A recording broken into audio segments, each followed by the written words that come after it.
Hey there, night owls! Tonight we're stepping back into a world where Christmas wasn't about Amazon Prime deliveries and last-minute gift card panic. It was about survival, community, and yes, a surprising amount of sheep intestines. Welcome to Victorian England, where the holiday season looked nothing like those cosy greeting cards suggest, and everything like a fascinating collision of ancient traditions, industrial revolution chaos, and genuinely questionable culinary choices.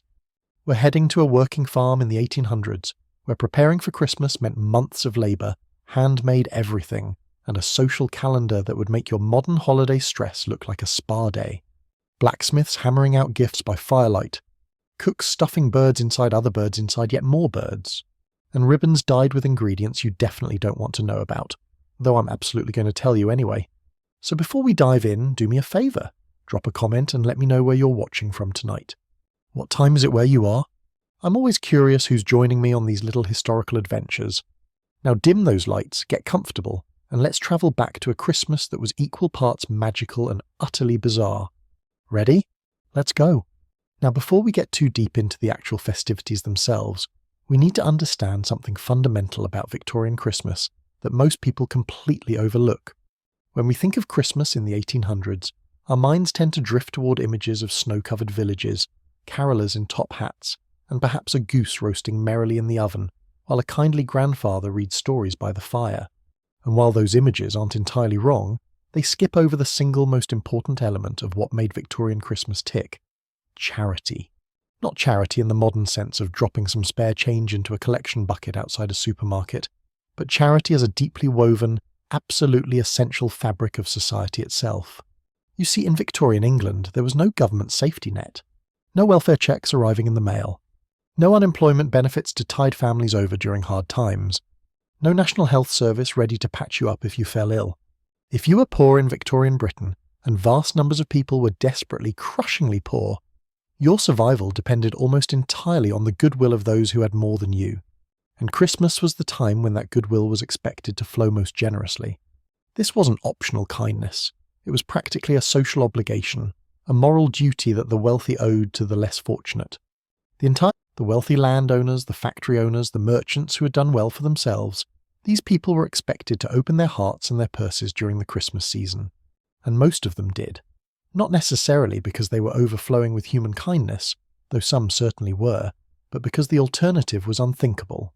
A community where the rich ignored the poor was a community heading for trouble.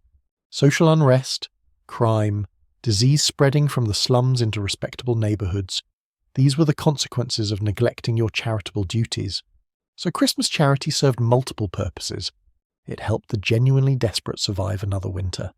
It reinforced the social hierarchy by reminding everyone of their proper place. And it allowed the wealthy to feel good about themselves, to demonstrate their Christian virtue in the most visible way possible. Think about what this actually meant in practice. In villages across England, the local landowner would be expected to provide Christmas dinner for his tenants and workers. The lady of the manor would distribute blankets, clothing and food to the poor families in the parish. Churches would organise collections and distributions. Wealthy individuals would send hampers of food to families they knew were struggling. This wasn't government-organised poverty relief. This was personal, face-to-face charity where the giver and receiver often knew each other by name. The wealthy woman handing out blankets might have known the receiving family for years, might have watched their children grow up, might have attended the same church services every Sunday. This created a very different dynamic than our modern, anonymous charitable giving. And here's where it gets interesting from a social perspective. Victorian charity wasn't just about meeting material needs, it was about reinforcing relationships and maintaining social stability. When the local squire invited his tenant farmers for Christmas dinner at the Great House, he wasn't just feeding them. He was demonstrating his benevolence, yes, but he was also reminding them of their connection to him, their dependence on his goodwill, their place in the social order. They would eat his food, drink his ale, perhaps receive small gifts, and then return to their cottages knowing exactly who their benefactor was. This is what historians sometimes call paternalism, a system where the wealthy take care of the poor in exchange for deference and loyalty. It sounds deeply unfair by modern standards, and it certainly was, but it was also the only safety net many people had. The Christmas season amplified all of this to an extraordinary degree. From the middle of December through to Twelfth Night in early January, charitable activity reached its peak. Workhouses, those grim institutions where the truly destitute ended up, would often receive special Christmas dinners donated by local benefactors. Prisons might see improved meals for the holiday. Hospitals would receive gifts of food and decorations. Schools for poor children would have Christmas parties funded by wealthy patrons. And throughout the countryside, individual acts of charity would be taking place in countless homes and villages, largely unrecorded by history but absolutely vital to the people involved. Now you might be wondering what all this has to do with our farm. Quite a lot, actually. A working Victorian farm wasn't an isolated unit. It was part of a complex web of social relationships that stretched from the poorest labourer to the wealthiest landowner. The farmer himself occupied a middle position in this hierarchy. He might own his land, or more likely he rented it from a larger landowner. He employed workers throughout the year, permanent farm hands, seasonal labourers for harvest and planting, domestic servants to help in the farmhouse itself. During the Christmas season, the farmer had his own charitable obligations to fulfil. He might not be as wealthy as the local squire, but he was expected to show generosity to those who depended on him. This could take many forms. A Christmas bonus of money or goods for the farm workers, a special dinner for the household staff, gifts of food sent to poor families in the parish, permission for workers to take time off during the Christmas period, not something that happened automatically in an age when most people worked 6 days a week, and holidays were far rarer than they are today. The farmer's wife would often take the lead in organising charitable activities, visiting sick neighbours, distributing food to families in need, perhaps teaching Sunday school to local children. These weren't grand gestures on the scale of what the aristocracy might manage, but they mattered enormously to the people who received them. And the charity flowed in multiple directions, which is something people often forget. Yes, the wealthy gave to the poor, but within communities, neighbours helped neighbours regardless of economic status. A family that had a successful harvest might share with one that had struggled. Women would organise to help new mothers or families dealing with illness. The village community would come together to support members who had fallen on hard times. This wasn't officially organised charity, it was simply how communities functioned, how people survived in a world without social services. And Christmas, with its emphasis on goodwill and generosity, naturally concentrated these helping behaviours into a few intense weeks. The religious dimension of all this charity shouldn't be overlooked either. Victorian England was a deeply Christian society, at least nominally, and the churches made absolutely certain that people understood their charitable obligations. Christmas sermons would hammer home the duty of the fortunate to help the less fortunate. The story of Christmas itself, a baby born in humble circumstances, wise men bringing gifts, shepherds receiving good news, provided endless opportunities to remind congregations about generosity and care for the poor. Many people genuinely believed that their charitable actions would be noted in heaven, that giving to others was a form of spiritual investment that would pay dividends in the afterlife. This religious motivation coexisted with more practical concerns about social stability and personal reputation, creating a powerful combination of incentives for generous behaviour. But let's be honest about the limitations and hypocrisies involved here too. Victorian charity could be condescending, controlling and judgmental. Benefactors often attached strings to their giving. You had to prove you were deserving poor, meaning sober, hard-working and morally upright by Victorian standards. Those who drank too much, who had children outside marriage, who failed to attend church regularly, might find themselves excluded from charitable assistance. The wealthy would sometimes use their charity as a tool for social control, rewarding those who conformed to their expectations and withholding help from those who didn't. Recipients of charity were expected to show proper gratitude, to know their place, to acknowledge their benefactors publicly. It wasn't always a pleasant system to be on the receiving end of. There was also a constant tension between genuine compassion and fear of encouraging laziness. Victorian attitudes toward poverty were complex and often contradictory. On one hand, there was real sympathy for those suffering through no fault of their own, the sick, the elderly, children, victims of accidents or disasters. On the other hand, there was deep suspicion that too much charity would encourage people to avoid work, that helping the poor too generously would simply create more poor people. This tension played out in endless debates about how charity should be administered, who deserved help, and how to distinguish the genuinely needy from the supposedly lazy. It's a tension that hasn't entirely disappeared even today, though we like to think we've become more enlightened about these matters. Within this context of charity and community obligation, the preparations for Christmas began far earlier than you might expect. We're not talking about rushing to the shops on December 23rd, We're talking about months of preparation, starting in late autumn or even earlier. A proper Victorian Christmas required planning on a scale that would exhaust most modern party organisers. Food had to be prepared, decorations made, gifts crafted, charitable distributions organised, social obligations fulfilled. And remember, none of this could be done with a quick trip to the supermarket or an Amazon order. Everything had to be made from scratch, grown on the farm or obtained through local markets and suppliers. The preparations involved everyone on the farm and in the household. The farmer himself might be focused on the practical matters, ensuring enough livestock was slaughtered, organising the acquisition of special foods and drinks, making arrangements for the workers' holiday. His wife would be coordinating the domestic preparations, supervising the cooking, organising the making of decorations, planning the charitable distributions, managing the social calendar. Children would be put to work on age-appropriate tasks, from gathering greenery for decorations to helping in the kitchen, to running errands around the village.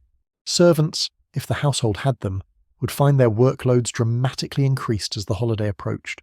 And this is where our story really begins to get interesting, because we're about to dive into one of the most beloved and enduring Christmas traditions, one that has roots stretching back centuries before Victoria ever sat on the throne, one that involves ingredients you might never have expected, and one that perfectly illustrates how Victorian cooks transformed humble, even slightly disturbing origins into something truly magnificent. We're talking, of course, about Christmas pudding, that dense, dark, aromatic dome of dried fruit and spices that appears on tables across Britain every December 25th, flaming with brandy and crowned with a sprig of holly. But the pudding you know today is the endpoint of a long and frankly rather strange culinary evolution, and if we want to understand Victorian Christmas food, we need to start at the beginning. Picture yourself in medieval England several centuries before the Victorian era. Christmas is approaching, and the household cook is preparing the traditional celebratory dish. But this isn't the neat, rounded pudding you're imagining. What the cook is making is something called frumenti, a kind of thick wheat porridge that has been spiced up for the holidays. Into this porridge go dried fruits, meat, and whatever spices the household can afford. It's served as a sort of sweet savoury mush alongside the main meat course of the Christmas feast. Not exactly appetising by modern standards, but this is where our pudding story begins. The combination of grain, dried fruit, meat and spices in a single dish would evolve over centuries into something quite different. As we move forward through history, this ancestral dish begins to transform. By the Tudor period, it has become something called plum pottage, a thick soup-like concoction made with meat, dried fruits, wine and spices. The plum in the name doesn't actually refer to plums as we know them. It was a general term for dried fruits, particularly raisins and currants. This plum pottage was still a savoury sweet mixture, still contained meat, and was still served as part of the main meal rather than as a separate dessert. But it was getting closer to what we might recognise as a pudding. The texture was thickening, the sweetness was increasing, and the dried fruit was becoming the dominant flavour. Now here's where things get genuinely interesting, and perhaps a bit stomach-churning for those with delicate sensibilities. As plum pottage evolved into something more like a pudding, cooks faced a practical problem. The solution they hit upon was both ingenious and, to modern minds, rather off-putting. They would stuff the mixture into animal intestines or stomachs, tie them up, and boil them for hours. If this sounds familiar, you're probably thinking of haggis, the famous Scottish dish that uses a similar technique with a sheep's stomach. But English puddings were using the same basic approach long before haggis became Scotland's national dish. The particular version of this that concerns us tonight was called a hacking pudding, though the name varied from region to region and century to century. The basic concept was simple enough. You took your pudding mixture, at this stage still containing meat along with the dried fruits and spices, and you packed it into a sheep's stomach or a length of intestine. You tied up the ends securely, dropped the whole thing into a pot of boiling water, and cooked it for many hours until everything inside had melded together into a dense, rich mass. When it was done, you could slice it and serve it, the animal casing providing both a cooking vessel and a natural skin to hold the pudding together. Now I want you to pause for a moment and really consider what this meant in practical terms. Someone had to clean that sheep's stomach. Really thoroughly clean it, scraping away anything unpleasant, soaking it, preparing it for use as a cooking vessel. Then they had to fill it with the pudding mixture, which itself had taken considerable time to prepare, chopping, mixing, seasoning. Then came hours of careful boiling, making sure the water level stayed right, making sure the stomach didn't burst, making sure everything cooked evenly. And at the end of all this effort, you got a pudding. Not exactly a quick and convenient cooking method, but it worked, and for generations of English cooks, it was simply how you made a proper pudding. The meat content of these early puddings gradually decreased over time, while the dried fruit and sugar content increased. By the 17th century, the dish was becoming recognisably dessert-like, though it still might contain some meat fat for richness. Suet, the hard fat found around cattle kidneys, became the preferred fat for puddings, replacing the actual meat that earlier versions had contained. Suet gave the pudding that dense, rich texture while also helping to preserve it, an important consideration in an age without refrigeration. A properly made suet pudding could be stored for weeks or even months, improving in flavour as the ingredients melded together. The cooking method also began to evolve during this period. Gradually, the animal's stomachs and intestines were replaced by pudding cloths, pieces of fabric that were buttered or floured, filled with the pudding mixture, tied up securely, and boiled in the same way. This was a significant improvement in convenience, though it required skill to get right. The cloth had to be prepared properly so the pudding wouldn't stick. It had to be tied correctly so water wouldn't seep in and make the pudding soggy, and it had to be boiled for just the right amount of time. Too short and the centre would be raw, too long and the whole thing would become unpleasantly mushy. The pudding cloth method would remain standard for most of the Victorian era, though towards the end of the century, ceramic pudding basins would begin to offer an even easier alternative. By the time Queen Victoria came to the throne in 1837, the Christmas pudding had reached something close to its modern form, though there was still considerable variation in recipes and methods across different regions and households. The essential elements were in place: dried fruits as the dominant ingredient, suet for richness, eggs and flour to bind everything together, and a generous helping of spices to make it all festive. The meat had disappeared entirely, though the use of suet maintained a connection to the pudding's carnivorous ancestry, and the boiling method, whether in a cloth or later in a basin, produced that characteristic dense, dark, intensely flavoured result that we associate with Christmas pudding today. But here's where our story takes a particularly interesting turn, because the Victorian era saw the publication of cookbooks that would shape how the middle and upper classes prepared their Christmas puddings for generations to come. And one name stands out above all others in this regard: Eliza Acton, a poet turned cookbook writer whose 1845 work, Modern Cookery for Private Families, would become one of the most influential cookbooks in British history. Acton was meticulous, precise, and innovative, and her pudding recipes represented the state-of-the-art in Victorian culinary technique. Eliza Acton's life story is worth a brief detour because it tells us something about the opportunities available to women in Victorian England and the limitations they faced. Born in 1799, Acton showed early promise as a poet, publishing several volumes of verse in her 20s and 30s. But poetry didn't pay particularly well, and when she approached a publisher with more poems, he made a suggestion that would change her life entirely. Why not write a cookbook instead? Cookbooks sold well, and there was clearly demand for reliable, well-tested recipes for the growing middle class. Acton took this advice, perhaps reluctantly at first, but threw herself into the project with characteristic thoroughness. What made Acton's cookbook revolutionary was her insistence on precise measurements, and her practice of testing every recipe personally before including it. Earlier cookbooks had been notoriously vague: a handful of this, a sufficiency of that, cook until done, which made replicating dishes extremely difficult for inexperienced cooks. Acton gave exact quantities, specified cooking times, and included notes on potential variations and problems. She also pioneered the format of listing ingredients separately at the end of each recipe, making it easy for cooks to gather everything they needed before starting. These innovations seem obvious to us now, but they were genuinely groundbreaking at the time. Her Christmas pudding recipes reflected this meticulous approach. Acton didn't give just one recipe. She provided several variations, from relatively simple puddings suitable for modest households to elaborate confections requiring expensive ingredients and considerable skill. She understood that her readers came from different economic circumstances and had different levels of expertise in the kitchen. A wealthy household with trained cooks might attempt her more ambitious recipes, while a middle-class housewife doing her own cooking might prefer something more achievable. This flexibility was part of what made her cookbook so successful and influential. Let's look at what went into a proper Victorian Christmas pudding according to Acton's recipes. The base was dried fruit, lots and lots of dried fruit. Raisins, currants, and candied citrus peel formed the bulk of the pudding, providing sweetness, moisture, and that characteristic dark colour. These weren't the cheap dried fruits you might buy in a modern supermarket. In Victorian England, dried fruits were still relatively expensive imports, brought from Mediterranean countries and beyond. Using them generously in your Christmas pudding was a display of prosperity, a way of showing that your household could afford the finer things. The suet came next, providing fat and richness. Good beef sweet, finely shredded, was essential for a proper pudding texture.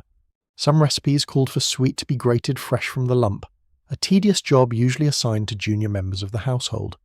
The suet had to be very fresh. Rancid fat would ruin the entire pudding, and it had to be prepared properly with any membrane or connective tissue carefully removed. Getting the suet right was one of the keys to pudding success. Then came the eggs, flour and breadcrumbs that would bind everything together. The eggs had to be fresh, another thing that couldn't be taken for granted in an era before reliable refrigeration. The flour was typically plain wheat flour, though some recipes called for rice flour or other alternatives. Breadcrumbs added texture and helped absorb the various liquids in the recipe.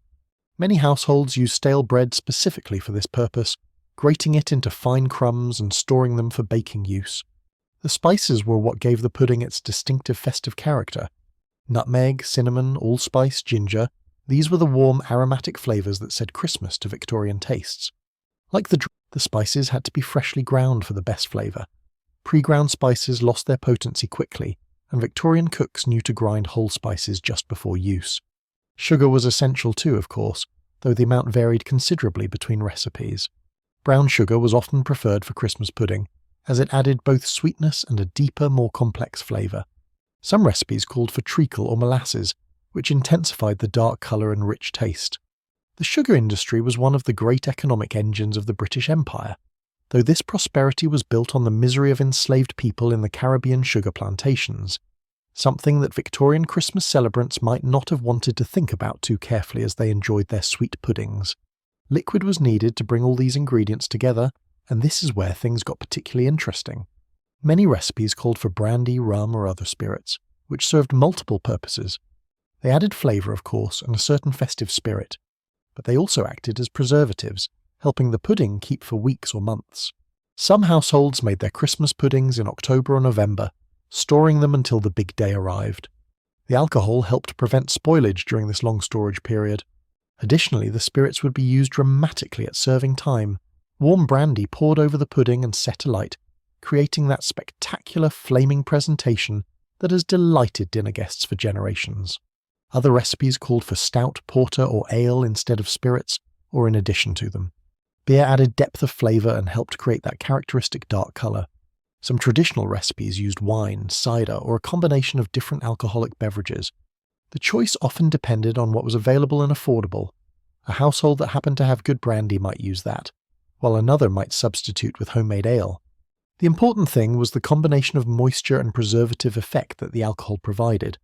Now here's a detail that often surprises modern readers. Many Victorian Christmas pudding recipes called for the pudding to be stirred by every member of the household, each person making a wish as they took their turn with the spoon. This tradition, sometimes called Stir-Up Sunday, was typically observed on the last Sunday before Advent, which fell in late November. The entire family would gather in the kitchen, and the pudding mixture would be passed around so everyone could give it a stir. The stirring was traditionally done from east to west, in honour of the 3 wise men who travelled from the east to visit the infant Jesus. Each person would close their eyes and make a secret wish while stirring. It was a charming family ritual that made the pudding's creation a shared experience rather than just a kitchen chore. The mixing itself was hard physical work, incidentally. A proper Christmas pudding mixture was dense and heavy, packed with all those fruits and fats, and stirring it thoroughly required real effort. In large households, the job might be rotated among family members simply because no one person could manage it all.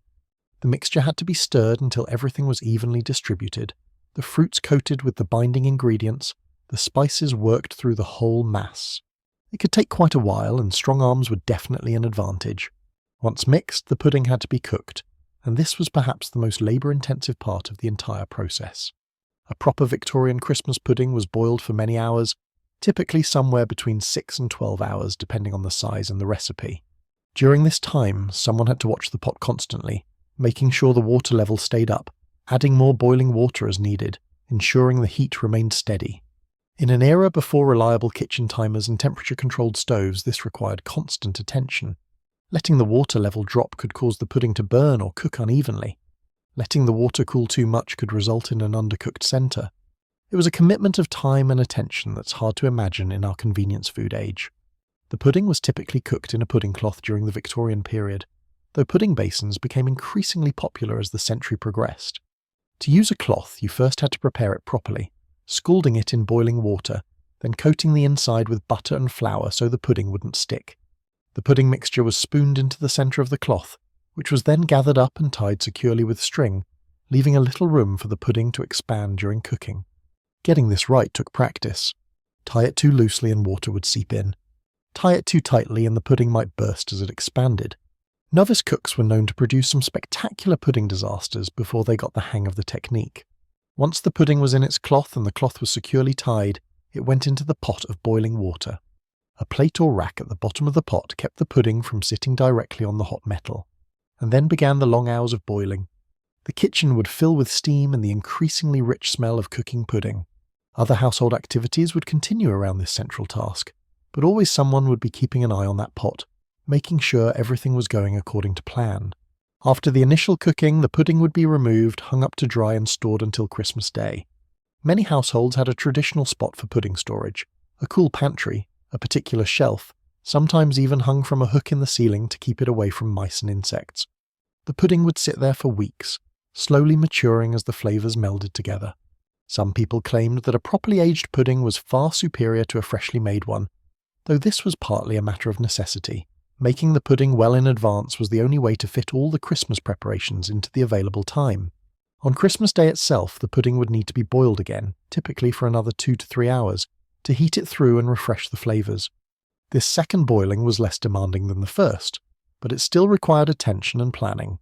The timing had to be coordinated with the rest of the Christmas dinner so the pudding would be ready when needed. Getting a Victorian Christmas dinner to come together properly, with all its various elements ready at the right time, was a logistical challenge that would test any cook. And then came the moment of truth, the pudding's grand entrance.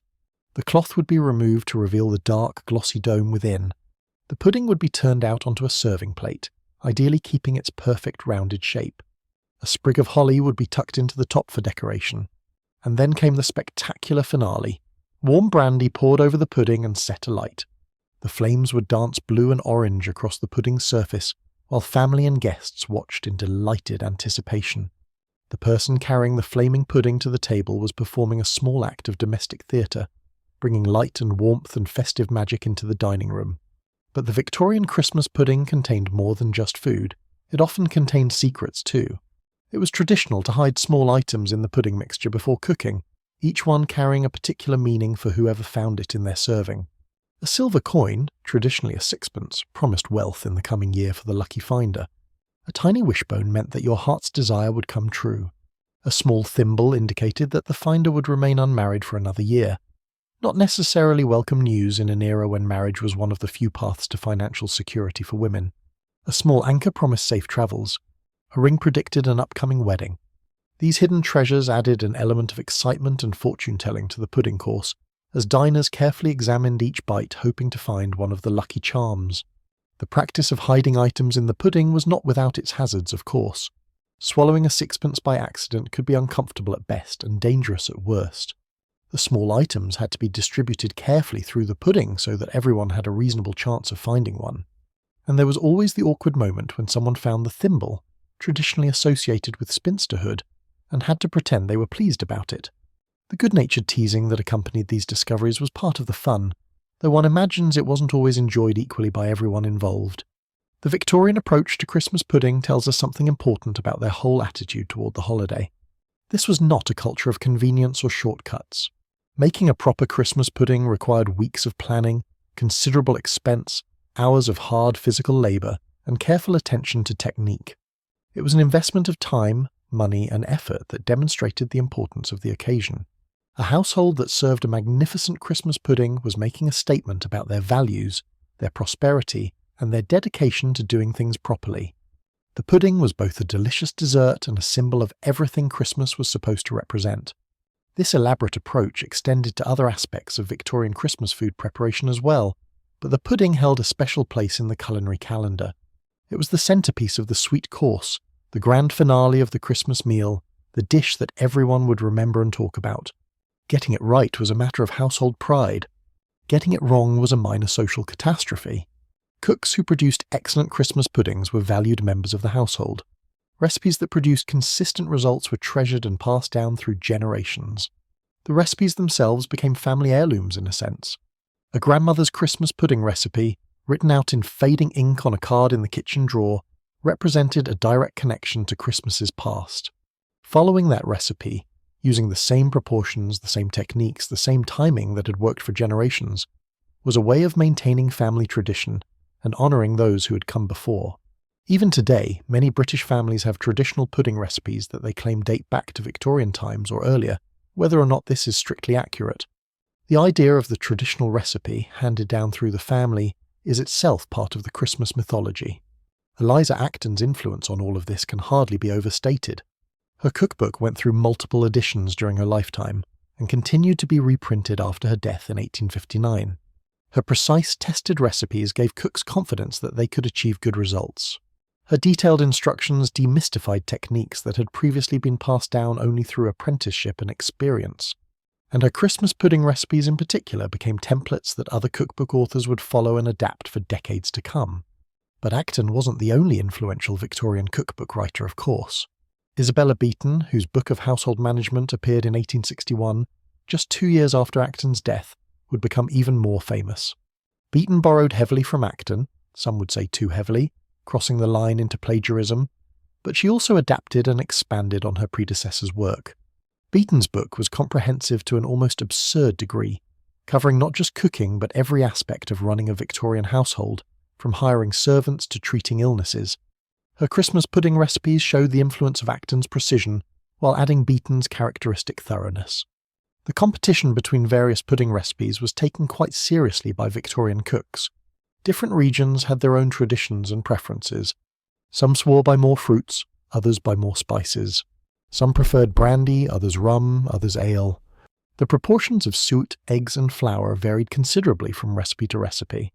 Each cook had their own opinions about what made the perfect pudding, and these opinions were defended with considerable passion. Christmas visits to relatives could involve subtle competition between different puddings, each household proud of their own version and perhaps slightly dismissive of others. The ingredients themselves tell a story about Victorian England's place in the world. Those dried fruits came from Mediterranean countries, Greece, Turkey, Spain. The sugar came from Caribbean plantations. The spices came from Asia, nutmeg from Indonesia, cinnamon from Sri Lanka, ginger from India and China. Even the brandy often came from France, though some preferred English-made spirits. A Victorian Christmas pudding was, in its own way, a product of global trade and British imperial reach. The ability to assemble all these ingredients from around the world and combine them in a single dish was a marker of Britain's commercial and colonial power. This global supply chain wasn't always reliable, of course. Prices fluctuated depending on harvest conditions, shipping difficulties, and political situations in distant lands. A poor grape harvest in Greece would affect raisin prices in England. Political unrest in a spice-producing region could make certain ingredients scarce or expensive. Victorian cooks had to be flexible, sometimes substituting one dried fruit for another or adjusting spice quantities based on what was available and affordable. The wealthy could always get what they wanted, but middle-class and working-class households often had to make do with what they could afford. The economics of Christmas pudding varied enormously across different social classes. A wealthy household might spend more on a single pudding than a poor family earned in a week. The best dried fruits, the finest spices, generous quantities of brandy, these luxuries were simply out of reach for most people. But the desire to have a proper Christmas pudding was widespread, and less affluent households found ways to participate in the tradition, even if they couldn't match the elaborate productions of the wealthy. Simpler pudding recipes used fewer expensive ingredients or substituted cheaper alternatives. Treacle might replace some of the sugar. Lesser dried fruits might stand in for the finest raisins and currants. The spices might be used more sparingly. The brandy might be reduced or eliminated. These economized puddings weren't as magnificent as their wealthy counterparts, but they still provided that essential festive experience, the dark, rich, sweet taste of Christmas. For many families, the Christmas pudding might be the only time all year when they indulged in such a treat. Charitable distributions often included puddings or pudding ingredients for poor families. A wealthy benefactor might send out baskets containing the makings of a modest Christmas dinner, and these baskets frequently included dried fruits, sugar, and spices for pudding making. Some charitable organisations made puddings in bulk and distributed them to the poor. The idea was that everyone, regardless of economic circumstances, should be able to enjoy some version of the traditional Christmas meal. Whether these charitable puddings measured up to the homemade versions of wealthier households is another question, but the gesture was meant kindly enough. The pudding's association with Christmas became so strong during the Victorian era that it acquired an almost sacred status in the popular imagination. Charles Dickens, that great chronicler and mythologizer of Victorian Christmas, gave the pudding a starring role in his 1843 story A Christmas Carol. The description of the Cratchit family's Christmas pudding, small perhaps for such a large family, but received with universal admiration and delight, captured perfectly the pudding's place in the Victorian Christmas ideal. The pudding represented abundance, celebration, family togetherness, and hope for better things to come. It was never just dessert, it was a symbol. Dickens' influence on Victorian Christmas traditions was enormous, and his portrayal of the pudding helped cement its central place in the holiday meal. A Christmas Carol was published the same year as Dickens' first Christmas story, and it became an immediate sensation. The book's vision of Christmas, focused on family, generosity, redemption, and good food, resonated deeply with Victorian readers and helped shape how they thought about and celebrated the holiday. The Cratchit family's Christmas dinner, modest but joyful with its goose and its pudding, became the template for how Christmas was supposed to feel. The pudding's preparation also became associated with specific calendar dates, adding structure to the pre-Christmas period. Stir-up Sunday, the last Sunday before Advent, took its name from the opening words of that day's traditional church service. "Stir up, we beseech thee, O Lord, the wills of thy faithful people," but conveniently also served as a reminder that it was time to stir up the Christmas pudding. This coincidence of liturgical language and culinary practice seemed almost providential to Victorian Christians, who were fond of finding meaningful connections between religious observance and daily life. The weeks between Stir-up Sunday and Christmas Day served as the pudding's maturation period, during which the flavours were supposed to meld and improve. This wasn't just tradition for tradition's sake, there was genuine culinary logic behind it. The dried fruits absorbed the alcohol and released their sugars. The spices permeated the entire mixture. The sweat softened and distributed throughout. A pudding that had had time to mature really did taste different from a freshly made one, though whether the difference justified the additional planning required was a matter of personal opinion. The final reheating and serving of the pudding on Christmas Day was the culmination of weeks of preparation and anticipation. The whole household would have been aware of the pudding sitting in storage, would have thought about it occasionally, would have looked forward to the moment when it would finally emerge in all its flaming glory. This extended anticipation was part of what made Victorian Christmas special. The build-up of preparation and expectation that made the actual day feel like the climax of a long journey, rather than a single isolated event. The serving ritual itself had developed specific traditions over time. The pudding should be carried to the table, still flaming if possible, requiring precise timing between lighting the brandy and making the journey from kitchen to dining room. The holly sprig on top should have real berries, red berries against the dark pudding creating a visually striking effect. The person cutting and serving the pudding should make sure everyone got a fair share, including some fruit in each portion. And everyone should examine their serving carefully for the hidden treasures, the coins and charms that promised various fortunes for the coming year. After dinner, leftover pudding would be carefully stored for future enjoyment. A large pudding might provide servings for several days, each slice reheated and served with accompaniments, brandy butter, custard, cream, or whatever the household preferred. Some people claimed to enjoy cold pudding as much as hot, though this was probably a minority taste. The important thing was that nothing should go to waste. Every bit of that laboriously prepared expensive pudding should be eaten and appreciated. Looking back at all of this from our modern perspective, it's easy to feel a bit exhausted just reading about it. The sheer amount of work involved in preparing a Victorian Christmas pudding, to say nothing of all the other Christmas preparations that were happening simultaneously, seems almost inconceivable to those of us accustomed to ready-made convenience foods. But there's something impressive about this level of dedication too. These people took their Christmas seriously. They were willing to invest significant time, effort, and money in creating something special for their families and communities. The Victorian Christmas pudding, in all its elaborate glory, represents values that have become somewhat unfashionable in our efficiency-obsessed modern world. Patience, craftsmanship, tradition, and the willingness to do things the hard way, because the results are worth it. Whether we should return to boiling puddings for 12 hours and hiding sixpences in the sweet is debatable. But there's something worth remembering in the Victorian approach to Christmas.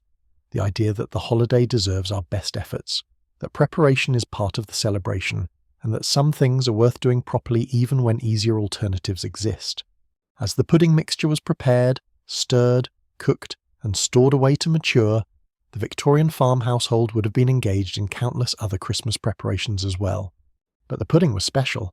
It was the project that required the longest timeline, the most careful planning, the greatest anticipation. When Christmas Day finally arrived and that dark, glossy dome emerged from its cloth or basin, flames dancing across its surface, the whole household would know that weeks of work had culminated in this moment. And when they finally tasted it, that dense, rich, intensely flavoured confection, full of fruit and spice and festive spirit, they would know that all that effort had been worthwhile. The tradition continues today, of course, though in simplified form. Modern Christmas puddings are usually purchased ready-made or prepared from simplified recipes that don't require quite so much work. The pudding cloths have been largely replaced by heat-proof basins and even microwave cooking. The hours of boiling have been reduced to more manageable time frames. But the essential dish remains recognisable: dark, dense, fruity, aromatic, and unmistakably Christmassy. Every time a modern British family serves Christmas pudding, they're participating in a tradition that stretches back through the Victorian era and beyond, connecting them to generations of cooks who stirred and boiled and hoped and wished, and created something special for the ones they loved. And with the pudding prepared and maturing quietly in its storage spot, the Victorian farm household could turn their attention to the many other preparations that Christmas required.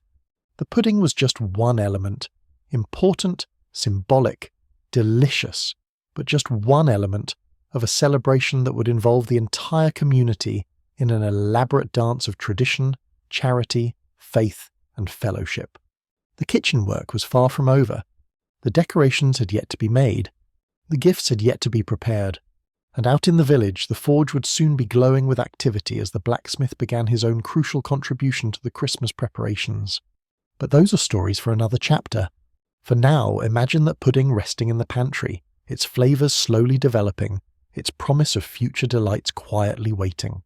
Christmas is coming, and the Victorian farm is getting ready to celebrate in a way that would make modern party planners weep with exhaustion. The pudding at least is done, or at least as done as it can be until it's time for that final reheating and the dramatic flaming presentation that every Victorian household hoped to achieve. Rest well, knowing that somewhere in the past a cook is checking on a pudding, a family is anticipating the feast to come, and the long, complicated, beautiful tradition of English Christmas is unfolding as it has for centuries. The sheep's stomach may be gone, replaced by cloth and then by basin, but the spirit of the thing remains. Christmas pudding endures, connecting us to those Victorian kitchens where so much love and labour went into creating something truly special. And really, isn't that what Christmas is supposed to be about? The willingness to go to extraordinary lengths for the people we care about. The Victorian Christmas pudding, in all its elaborate, time-consuming, slightly ridiculous glory, embodies that spirit perfectly. It's not efficient. It's not convenient. It's not necessary in any practical sense. But it's meaningful, and sometimes meaning matters more than efficiency. So the next time you see a Christmas pudding, whether it's a magnificent homemade creation or a modest supermarket version, spare a thought for those Victorian cooks who spent weeks preparing their puddings, who stirred and wished and boiled and waited, who tucked sixpences into the mixture and hoped for good fortune, who carried flaming puddings to expectant tables and watched their families dig in with delight. They were participating in something larger than themselves, something that connected them to the past and the future simultaneously. And in their own way, so are we, every time we continue any of the traditions they helped establish. The Victorian Christmas was a creation, a construction, an elaborate cultural artefact built from medieval fragments, Georgian innovations, and Victorian imagination. The pudding was part of that construction, transformed from humble pottage to festive centrepiece over the course of centuries. And the transformation continues. Who knows? Whatever form it takes, it will still carry echoes of those Victorian kitchens, those hours of careful preparation, that patient waiting for flavours to mature. Some traditions are too deeply rooted to disappear entirely, even as they continue to evolve. The pudding rests. The farm prepares. Christmas approaches. And our story continues, moving from the kitchen to the forge, from dried fruits and spices to iron and fire. The Victorian Christmas was a community effort, and there's much more to explore before the big day arrives. But for now, we'll pick up the thread again soon, when the blacksmith's hammer begins to ring, and a very different kind of Christmas preparation gets underway. Sleep well, and perhaps dream of puddings past, dark and rich and full of promise, flames dancing blue and orange, holly bright on top, the taste of Christmas on your tongue. The Victorians knew how to do things properly. Perhaps we can learn something from them, even as we enjoy the conveniences they never had. The story continues. The pudding waits, and Christmas draws ever closer on our imaginary Victorian farm, where charity flows like wassail, puddings mature in cool pantries, and an entire community prepares to celebrate in the way their grandparents taught them, and their grandparents before that, stretching back through time to origins so distant they've become more legend than history. That's the power of tradition. It connects us to something larger than ourselves, something that will continue long after we're gone. And now let us rest. The next chapter awaits, but there's no rush. Christmas takes its time on a Victorian farm, and so should we. The forge will still be there when we're ready. The blacksmith will still be preparing his contribution to the celebrations. And the pudding will still be maturing, its flavours deepening, its promise unfulfilled but certain. Christmas is coming, one patient day at a time. While our Christmas pudding rests quietly in its cool corner of the pantry, developing those complex flavours that will eventually delight the household on the big day, life on the Victorian farm continues its busy rhythm. And if we want to understand how a rural community prepared for Christmas, how gifts were made, tools were mended, horses were shod for winter travel, we need to leave the warmth of the farmhouse kitchen and step outside into the crisp December air. Our destination. The building that served as the beating heart of virtually every Victorian village, the blacksmith's forge. Now, when most people picture a blacksmith today, they probably imagine some muscular fellow in a leather apron, hammering away at a glowing piece of metal while sparks fly dramatically in all directions. And that image isn't entirely wrong. There certainly was hammering, and sparks and leather aprons were absolutely essential, unless you wanted your clothes to catch fire on a regular basis. But the reality of a Victorian village forge was so much more than just a place where hot metal got pounded into shapes. It was quite literally where village life happened. Think about it from a practical standpoint. In an era before automobiles, before tractors, before any kind of motorized transport, horses were everything. They pulled the ploughs that prepared the fields. They hauled the carts that moved goods to market. They carried riders to neighbouring villages and distant towns. They powered the machinery in countless mills and workshops. A village without working horses was a village in serious trouble, and horses without properly fitted shoes were horses heading for lameness and uselessness. This meant that the blacksmith, or more specifically the farrier, was one of the most essential people in any rural community. Without his skills, the entire agricultural economy would grind to a halt. But the forge's importance went far beyond just keeping horses mobile. The blacksmith made and repaired virtually every metal object that the village needed. Farm tools, kitchen implements, door hinges, gate latches, wheel rims, chains, hooks, nails. The list was essentially endless. If it was made of iron or steel and it needed to exist, the blacksmith was your man. In an age when you couldn't just pop down to the hardware store and buy a replacement for a broken hoe, the local forge was where damaged tools went to be mended and new ones came into being. The blacksmith's skill directly affected the productivity of every farm and household in the area. This economic centrality naturally made the forge a social hub as well. People came to the blacksmith with their broken tools and their lame horses. Yes, but they also came to chat, to exchange news, to escape their wives for an hour or two. Let's be honest about the social dynamics of the era. And to warm themselves by the forge fire on cold days. The forge was typically one of the warmest buildings in the village for obvious reasons, and this made it an attractive gathering spot during the colder months. Why sit at home shivering when you could stand near the forge and absorb some of that wonderful radiant heat while pretending to have business with the blacksmith? The social function of the forge cannot be overstated. This was where farmers learned what prices their neighbours were getting for grain. This was where political opinions were formed and debated. This was where young men came to watch the blacksmith work and perhaps dream of learning the trade themselves. This was where old men gathered to complain about how everything was better in their day. Some traditions, it seems, are genuinely timeless. The forge was part workshop, part community centre, part gentleman's club, and part information exchange. In the absence of newspapers, radio, television, or internet, the forge served as one of the primary ways that news and gossip spread through the community. The building itself was typically a substantial structure, built to withstand both the intense heat of the forge fire and the considerable weight of materials and equipment. The walls were often stone or brick, materials that wouldn't catch fire as easily as wood. The roof was high to allow smoke and heat to rise and dissipate. Though dissipate might be too strong a word, forges were notoriously smoky places, and blacksmiths often developed respiratory problems from years of breathing in the fumes. Occupational health and safety was not, shall we say, a high priority in Victorian industry. The floor was typically packed earth or stone, able to withstand dropped tools and hot metal without damage. At the centre of everything was the forge itself, the hearth where coal or charcoal was burned to heat the metal to working temperature. A proper forge fire could reach temperatures of over 2,000 degrees Fahrenheit, hot enough to make iron glow bright orange or even white, and soft enough to be shaped by hammer blows. Maintaining the right temperature required skill and constant attention. Too cool, and the metal wouldn't be workable. Too hot, and you risked burning the iron, ruining its structural integrity. The blacksmith had to judge temperature primarily by colour. The metal's glow told him everything he needed to know about whether it was ready to work. The bellows were essential to achieving and maintaining these high temperatures. A forge fire burning ordinary air would never get hot enough to work iron properly. The bellows forced additional air into the fire, dramatically increasing its intensity. Traditional bellows were large leather contraptions operated by hand or foot, requiring constant pumping to keep the air flowing. Later Victorian forges might have more sophisticated blowing systems, but the principle remained the same. More air meant more heat, and more heat meant workable metal. Operating the bellows was often a job for apprentices, which gave them plenty of time to observe the master blacksmith's techniques while they pumped away. The anvil was perhaps the most iconic piece of blacksmithing equipment. That distinctive shape has become a universal symbol of the trade. A proper blacksmith's anvil was a substantial piece of metal, often weighing several hundred pounds, mounted on a heavy wooden block or stand. The flat-top surface was where most shaping work happened, but the anvil also featured a pointed horn for bending and curving work, and various holes and edges for specialised operations. A good anvil was expensive and precious, often passed down through generations of blacksmiths.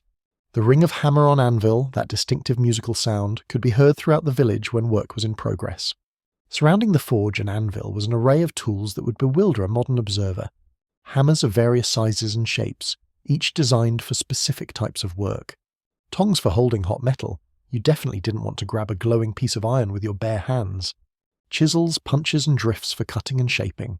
Swages and fullers for creating specific profiles. Files and rasps for finishing work. The blacksmith needed to know not only how to use each tool but also when to use it. Selecting the right implement for each operation in the complex sequence of steps required to transform raw iron into finished objects. The raw materials were typically stored around the edges of the forge, ready for use. Iron bar stock in various sizes formed the starting point for most projects. Coal or charcoal for the fire was kept in bins or piles. Water for quenching hot metal was always close at hand. The hiss of hot iron hitting water was another characteristic sound of the forge. Various finishing materials might also be present, oils for treating metal surfaces, flux for welding operations, and so on. A well-organised forge had everything within easy reach, because when you're working with hot metal, you can't exactly pause to go looking for the right tool. Now here's something that many people don't realise about Victorian blacksmithing. There was actually a distinction between different types of metal workers, even though we tend to lump them all together as blacksmiths. The term blacksmith properly referred to someone who worked with black metals, iron and steel, as opposed to whitesmiths who worked with lighter metals like tin, or goldsmiths and silversmiths who worked with precious metals.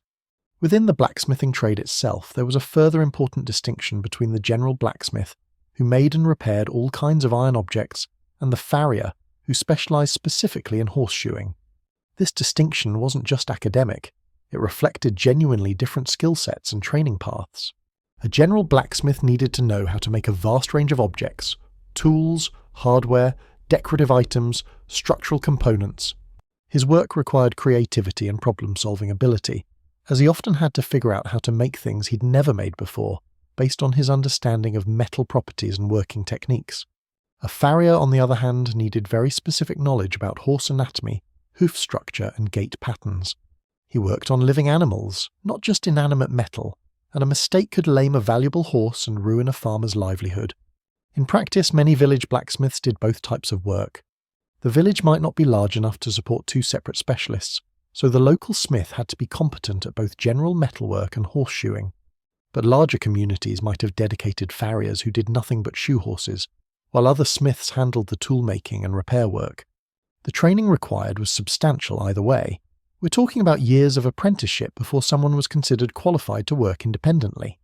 The apprenticeship system that produced skilled blacksmiths was a serious undertaking. A young man, and it was almost always a young man, as blacksmithing was considered men's work in Victorian England, would typically begin his apprenticeship around the age of 14, though some started younger. He would be bound to a master blacksmith for a period of typically 4 to 7 years, during which time he would learn the trade through a combination of observation, instruction, and increasingly complex hands-on work. The early stages of apprenticeship involved a lot of what we might call grunt work. The apprentice pumped the bellows, for hours at a time, building up arm strength while learning to judge the forge fire's intensity. He swept the floor, organised tools, and ran errands. He watched the master work, absorbing techniques through observation long before he was allowed to try them himself. This might seem like exploitation, and in some ways it was, but there was genuine educational value in the approach. By the time an apprentice was finally allowed to pick up a hammer and work at the anvil, he had spent hundreds of hours watching exactly how it should be done. As the apprentice progressed, he would be given increasingly complex tasks. He might start by making simple items, nails, hooks, basic hardware, under close supervision. As his skills developed, he would tackle more challenging projects. Throughout this process, the master smith was not just teaching technique, but also developing the apprentice's judgment, how to assess a piece of work, how to recognize when something was good enough versus when it needed more attention, how to handle the inevitable mistakes and failures that are part of learning any complex craft. The physical demands of blacksmithing were considerable. Swinging a heavy hammer for hours at a time built impressive upper body strength, but it also wore out shoulders and elbows. Standing near the forge fire all day meant constantly alternating between sweating profusely and shivering when you stepped away. The work was dirty, leaving smiths perpetually covered in soot and metal dust. Burns were an occupational hazard. Even experienced smiths occasionally made mistakes with hot metal. The noise of hammer on anvil could damage hearing over time. This was not, by any stretch, an easy way to make a living, though it was generally more respected and better paid than agricultural labour. The farrier's work added another layer of complexity because it involved working with live animals. Horses are large, powerful creatures with opinions of their own, and not all of them are enthusiastic about having their feet handled by strangers. A skilled farrier needed to be good with horses, able to calm nervous animals, handle difficult ones safely, and work efficiently to minimize the time each horse spent in the uncomfortable shoeing position. The physical risks were real. A kick from an unhappy horse could break bones or worse. The farrier who survived to old age in this profession had usually developed excellent instincts for reading horse behavior and avoiding trouble. The actual process of shoeing a horse was fascinating to watch, and the forge would often attract an audience of curious villagers when horseshoeing was underway. The first step was to remove the old shoe if one was present. The farrier would use specialized tools to pry off the worn shoe and extract the old nails.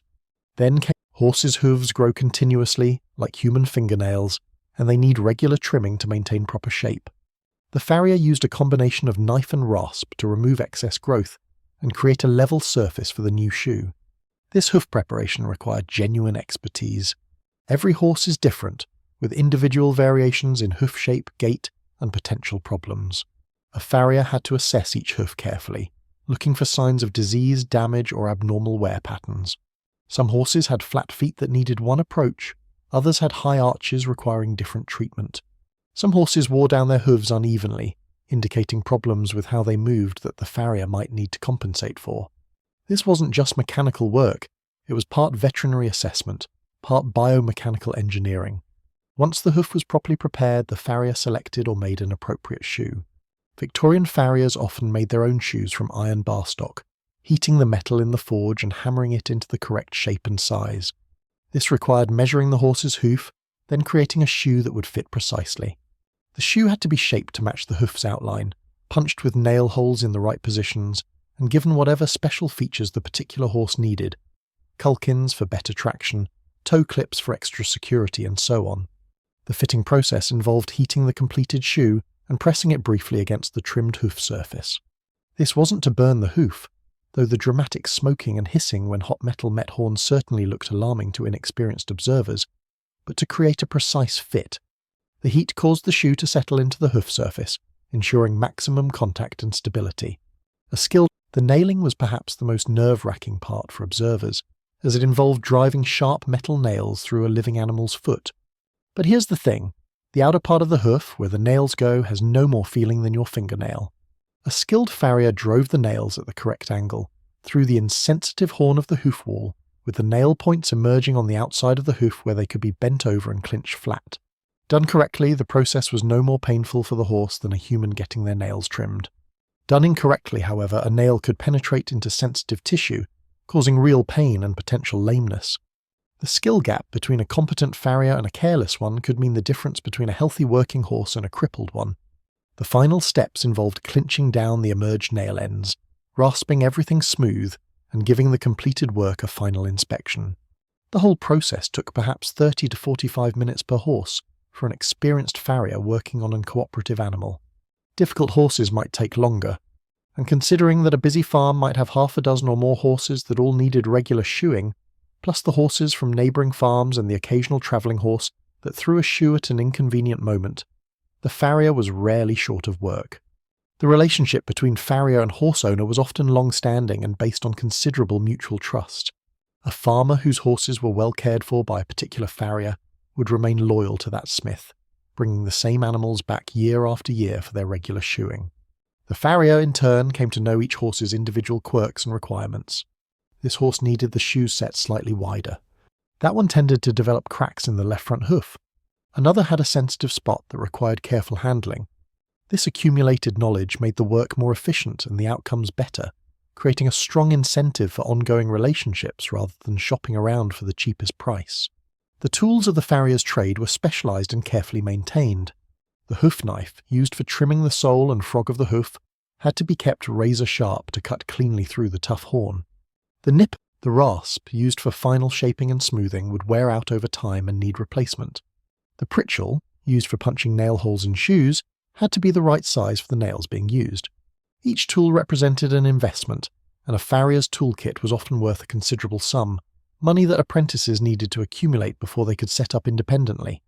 The nails themselves were a specialised product, quite different from ordinary nails used in woodworking or construction. Horseshoe nails were tapered and slightly curved, designed to be driven through the hoof wall at a specific angle and emerge on the outside where they could be clinched. They were made of relatively soft iron that would bend rather than snap, and they came in various sizes to suit different hooves and shoes. A farrier went through thousands of these nails each year, and sourcing reliable supplies at reasonable prices was an ongoing concern. One aspect of farriery that particularly fascinated observers was the practice of hot shoeing versus cold shoeing. Hot shoeing, pressing a heated shoe against the prepared hoof to achieve a precise fit, was generally considered superior, producing a closer contact between shoe and hoof. The heat didn't hurt the horse, since the outer hoof has no nerve endings, but it did cause impressive clouds of smoke and a distinctive burning smell that made some observers nervous until they understood what was happening. Cold shoeing, fitting shoes that had been shaped in advance without final heat fitting, was quicker and could be done away from the forge, making it useful for emergency repairs in the field. But most farriers preferred hot shoeing when circumstances permitted, believing it produced better results. The seasonal patterns of farriery work were closely tied to agricultural rhythms and weather conditions. Summer's dry, hard ground caused different wear patterns than winter's wet, muddy conditions. Autumn saw preparation for the coming winter, with horses fitted with shoes designed for slippery conditions. And winter itself, despite being a slower period for farming, brought its own challenges. Horses needed good traction for travel on icy roads, and the short daylight hours meant the farrier often worked by lantern light. The economics of horseshoeing were well established by the Victorian era, with generally understood prices for standard work. A complete set of 4 new shoes might cost several shillings, a significant expense, but one that had to be borne regularly since horses typically needed new shoes every 4 to 6 weeks, depending on their workload and conditions. Removing and resetting existing shoes when they were still serviceable was cheaper than fitting entirely new ones. Emergency repairs, a thrown shoe or a horse gone lame, might command premium prices, especially if the farrier had to travel to where the horse was rather than having the animal brought to the forge. The relationship between general blacksmithing and farriery in a village setting deserves more attention, because it shaped both the smith's daily work and his place in the community. In a typical arrangement, the same smith handled both types of work, moving between making tools and shoeing horses as demand required. This variety kept the work interesting, but also demanded a broader skill set than either specialty alone would require. The smith who could do both effectively was more valuable to his community than one who specialised in only one area, at least in smaller villages where there wasn't enough work to support multiple specialists. The training required for this dual competence was correspondingly more demanding. An apprentice learning both general smithing and farriery needed to master two distinct sets of skills, each requiring years of practice. Some apprentices showed more aptitude for one area than the other, and master smiths learned to assign work accordingly. But the expectation was that a fully trained blacksmith could handle whatever work came through the forge door, whether it was a broken plough blade or a lame horse. The timing of horseshoeing became particularly important as winter approached and Christmas drew near. Winter weather created additional challenges for working horses. Frozen ground, ice and snow made traction more difficult. Horses needed shoes with better grip, caulkins or frost nails that could bite into slippery surfaces.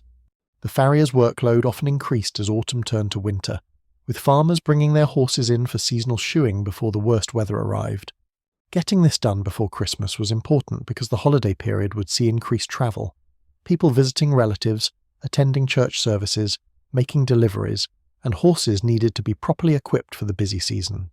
Beyond the essential work of horseshoeing, the forge became a centre of Christmas preparation in other ways. This was where gifts were made. In a world before mass manufacturing and retail stores stocked with consumer goods, giving someone a gift often meant either making it yourself or commissioning someone to make it. And for many types of gifts, that someone was the blacksmith. Iron trivets for the kitchen, hooks for hanging things, fire tools for the hearth, decorative items for the home. All of these emerged from the forge, each one representing hours of skilled labour. The Christmas season typically brought a surge of special orders to the forge. A farmer might commission a set of new kitchen implements as a gift for his wife. A young man might order a decorative piece for the girl he was courting. Nothing says romance in Victorian England quite like a handmade iron candle holder, apparently. The local landowner might order gifts for distribution to his tenants, each item bearing the marks of individual craftsmanship. The blacksmith would find himself working longer hours as December progressed, trying to complete all these special orders while keeping up with the regular work of shoeing horses and mending tools. Some of the most interesting forge work was decorative rather than purely functional. A skilled blacksmith could create objects of genuine beauty, scrollwork, leaf patterns, twisted designs that transformed humble iron into something approaching art. These decorative skills weren't used every day, most forge work was purely practical.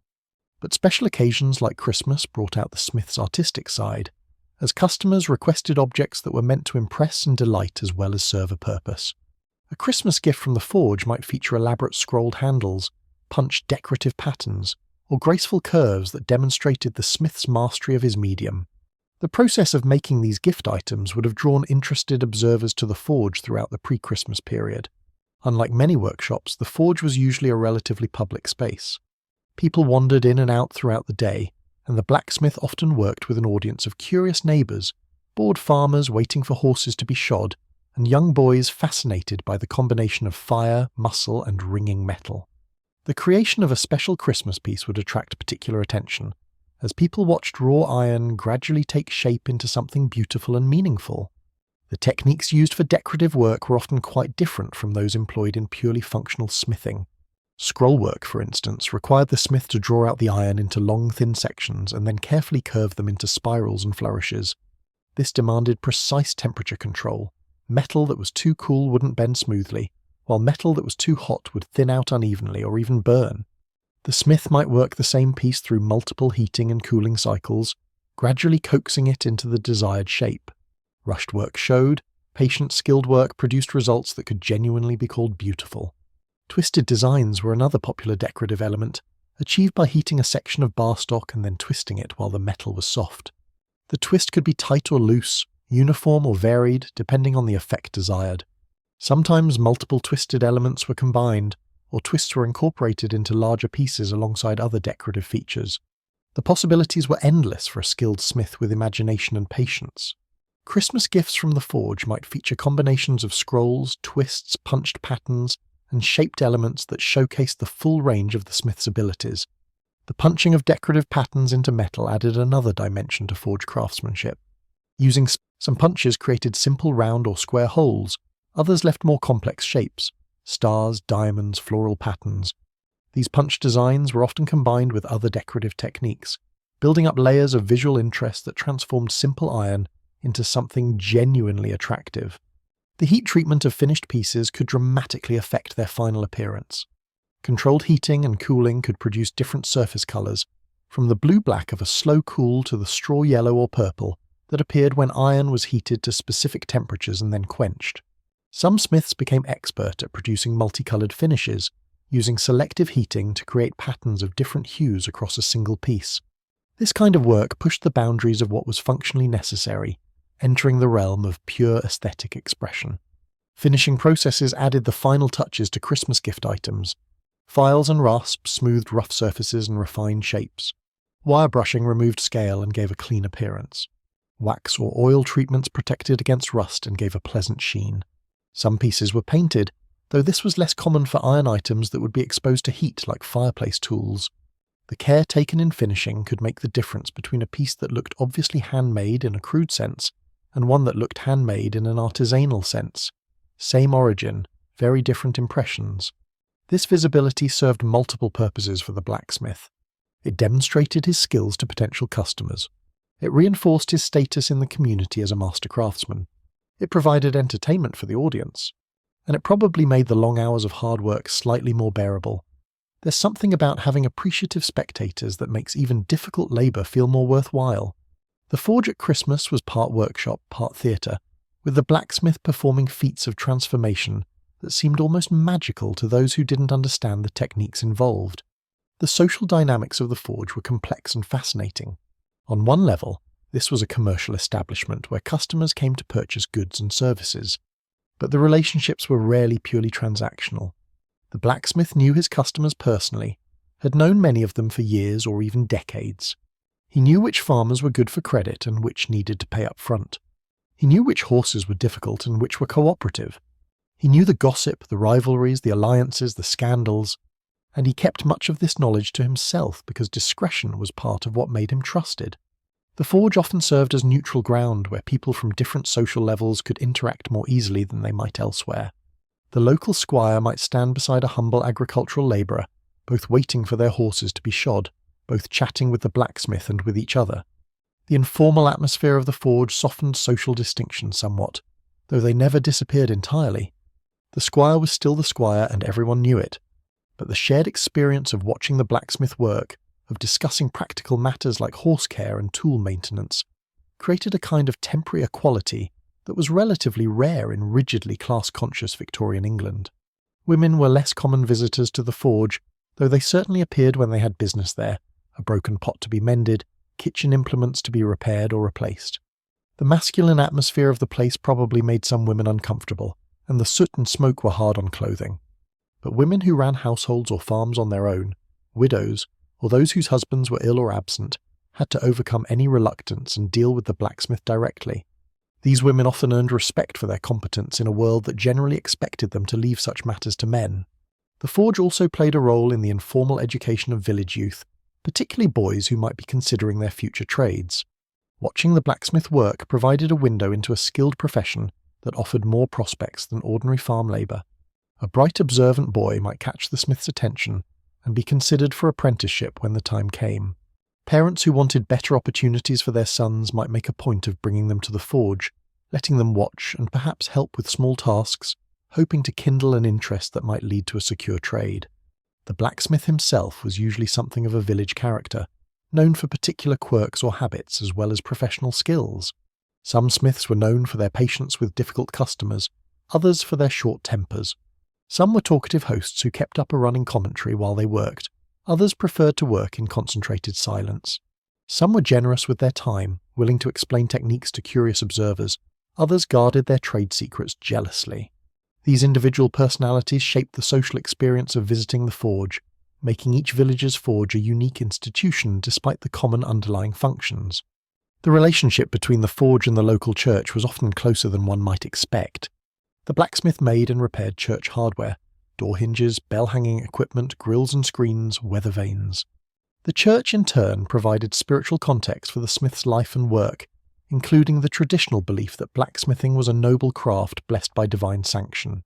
Various saints were associated with metalworking, and smiths might invoke their protection before undertaking difficult or dangerous work. The religious calendar shaped the rhythm of work, with Sundays off and special observances interrupting the normal routine. The healing arts also intersected with forge work in ways that might surprise modern readers. Hot iron was used to cauterize wounds, and the blacksmith might be called upon to provide this service in emergencies when no surgeon was available. More routinely, the smith might create medical devices: splints, braces, supports for injured limbs. The belief whether the smiths themselves believed in these powers or simply accepted the business they brought is hard to know. Children were frequent forge visitors, drawn by the drama of the work and perhaps dreaming of becoming blacksmiths themselves one day. The wise blacksmith tolerated these young observers up to a point, knowing that today's curious boy might become tomorrow's apprentice or customer. But he also maintained discipline. A forge was a dangerous place, and children who got too close to hot metal or moved unpredictably could get hurt or cause accidents. The boundary between entertaining observers and maintaining a safe workspace was one that every village blacksmith had to navigate. The economics of running a forge were more complex than they might appear. The blacksmith needed to purchase raw materials: iron, coal, and various supplies, which represented significant ongoing expenses. He needed to maintain his equipment, replacing worn tools and making repairs. He needed to pay any apprentices or assistants, though much of an apprentice's compensation came in the form of training rather than wages. And he needed to manage the irregular cash flow that came with rural commerce, where customers often paid in kind or on credit rather than in ready cash. Credit was a particularly important aspect of forge economics. Many customers, especially farmers, had seasonal income, flush after harvest, stretched thin during the growing season. The blacksmith who insisted on immediate cash payment would lose business to competitors willing to extend credit. But extending too much credit meant the smith might find himself short of cash to buy supplies, while waiting for customers to pay their debts. Managing this balance required business sense as well as metalworking skill. Payment in kind was common and sometimes preferable to uncertain cash. A farmer might pay for horseshoeing with a quantity of grain, meat, or other farm products. The blacksmith could use these directly to feed his household, trade them for other goods, or sell them for cash. This barter economy operated alongside the money economy, each transaction finding its own balance between different forms of value. A good working relationship between blacksmith and farmer might involve a complex ongoing exchange of goods and services that kept both parties reasonably satisfied without much actual money changing hands. The forge building itself represented a significant investment, and the blacksmith's relationship to it varied considerably. Some smiths owned their forges outright, substantial properties that represented generations of accumulated family wealth. Others rented their workspace from local landowners, paying an annual fee for the right to operate. Still others might work as employees in forges owned by larger agricultural estates or industrial operations. Each arrangement had its advantages and disadvantages, but ownership was generally preferable if it could be achieved. An owned forge provided security and could be passed down to the next generation. The inheritance of a forge was a significant event in village life. When an old blacksmith died or retired, the question of who would take over the business mattered to everyone in the community. Ideally, a son or nephew had been trained in the trade and would carry on the family tradition. But if no suitable heir was available, the forge might be sold to an outsider or even closed down entirely. A serious problem for any village that depended on having a local smith. Communities without forges had to travel to neighbouring villages for all their metalworking needs, a significant inconvenience that affected everything from farm productivity to daily convenience. As Christmas approached, the forge took on a festive character of its own. The blacksmith might hang some greenery around the entrance, in keeping with the general decoration of the village. The warmth of the forge became even more attractive as December temperatures dropped. The special Christmas orders lent an air of excitement and anticipation to the work, and the social gatherings at the forge might take on a holiday flavour, with more than the usual amount of good cheer and perhaps some sharing of holiday food and drink. The blacksmith himself was typically an important figure in village Christmas celebrations. His status as a skilled craftsman and essential community member meant he was likely to be included in whatever festivities the village organised. He might be invited to the landlord's Christmas dinner for tenants and tradespeople. He would certainly attend church services with his family, taking his place among the respectable members of the community. His children would participate in whatever Christmas activities the village provided for young people. The blacksmith family's Christmas was likely to be more comfortable than that of ordinary labourers, though not as elaborate as what the wealthy enjoyed. The forger's role in gift production meant that the blacksmith knew many of the Christmas secrets circulating through the village. He knew what gifts various people had ordered, who was giving what to whom, what surprises were being planned. This knowledge had to be kept confidential, of course. A blacksmith who gossiped about his customers' Christmas orders would quickly lose business. But the smith's position as keeper of secrets reinforced his importance in the community and added to the sense that the forge was a special place where important things happened. When Christmas Day finally arrived, even the forge fell quiet. The blacksmith, like everyone else, took the holiday to rest, worship and celebrate with family. The forge fire might be banked but not entirely extinguished. Completely relighting a forge fire was a significant undertaking. The tools were put away, the floor swept clean, the doors closed against the winter weather. For one day at least the heart of the village rested. But the day after Christmas, Boxing Day as it was known, the forge would likely spring back to life. Some work couldn't wait, especially anything involving horses that had thrown shoes during the holiday travels. And the days between Christmas and New Year often brought a surge of work as people took advantage of the relatively quiet agricultural period to get tools mended, equipment prepared, and horses shod for the year ahead. The blacksmith's rest was brief, and then it was back to the anvil, back to the fire, back to the steady rhythm of hammer blows that kept the village running. Looking back at the Victorian village forge from our modern perspective, it's striking how much has changed. The blacksmith trade still exists, of course, but it's a shadow of its former self. Horses have been replaced by tractors and trucks. The village gathering places have shifted to pubs, shops, and the digital realm. We've gained efficiency and convenience, but we've lost something too. That sense of community centered around essential shared work, the visibility of skilled craftsmanship, the connection between objects, and the specific human hands that made them. The forge at Christmas represented everything that was distinctive about Victorian rural life. The combination of hard physical labour and community celebration, the integration of work and social life, the importance of traditional skills in a world where machines were just beginning their takeover of human tasks. The blacksmith standing at his anvil, surrounded by neighbours and customers, creating useful objects and beautiful gifts while the December darkness gathered outside and the forge fire cast its warm glow. This was a scene that would have been recognisable to visitors from centuries before and is almost impossible to recreate today. But something of that spirit survives whenever we choose handmade over mass-produced, whenever we value craftsmanship over mere efficiency, whenever we gather in places of shared purpose rather than isolated consumption. The Victorian forge may be gone, but the human needs it served, for community, for meaningful work, for objects made with care and skill remain. And perhaps that's worth remembering as we think about what Christmas means and how we want to celebrate it. The forge fire flickers in our imagination, the hammer rings in memory, and the ghosts of Victorian blacksmiths work on through the winter night, creating the tools and gifts and horseshoes that kept their world running. They worked hard, those smiths, harder than most of us can easily imagine. But they were essential, respected, central to their communities in ways that few modern workers can claim to be. There's something worth honouring in that, even as we enjoy our mass-produced conveniences and our centrally heated homes. Rest now, as the forge rests on Christmas Day. But know that come morning, the fire will be stirred back to life, the bellows will pump, the iron will glow, and the ancient craft will continue. Somewhere, somehow, the blacksmith's work goes on, transformed perhaps, but not entirely lost. And in the ringing of hammer on anvil, we hear echoes of Christmas past when everything was harder, nothing was convenient, and the forge stood warm and welcoming at the centre of it all. The pudding matures in the pantry.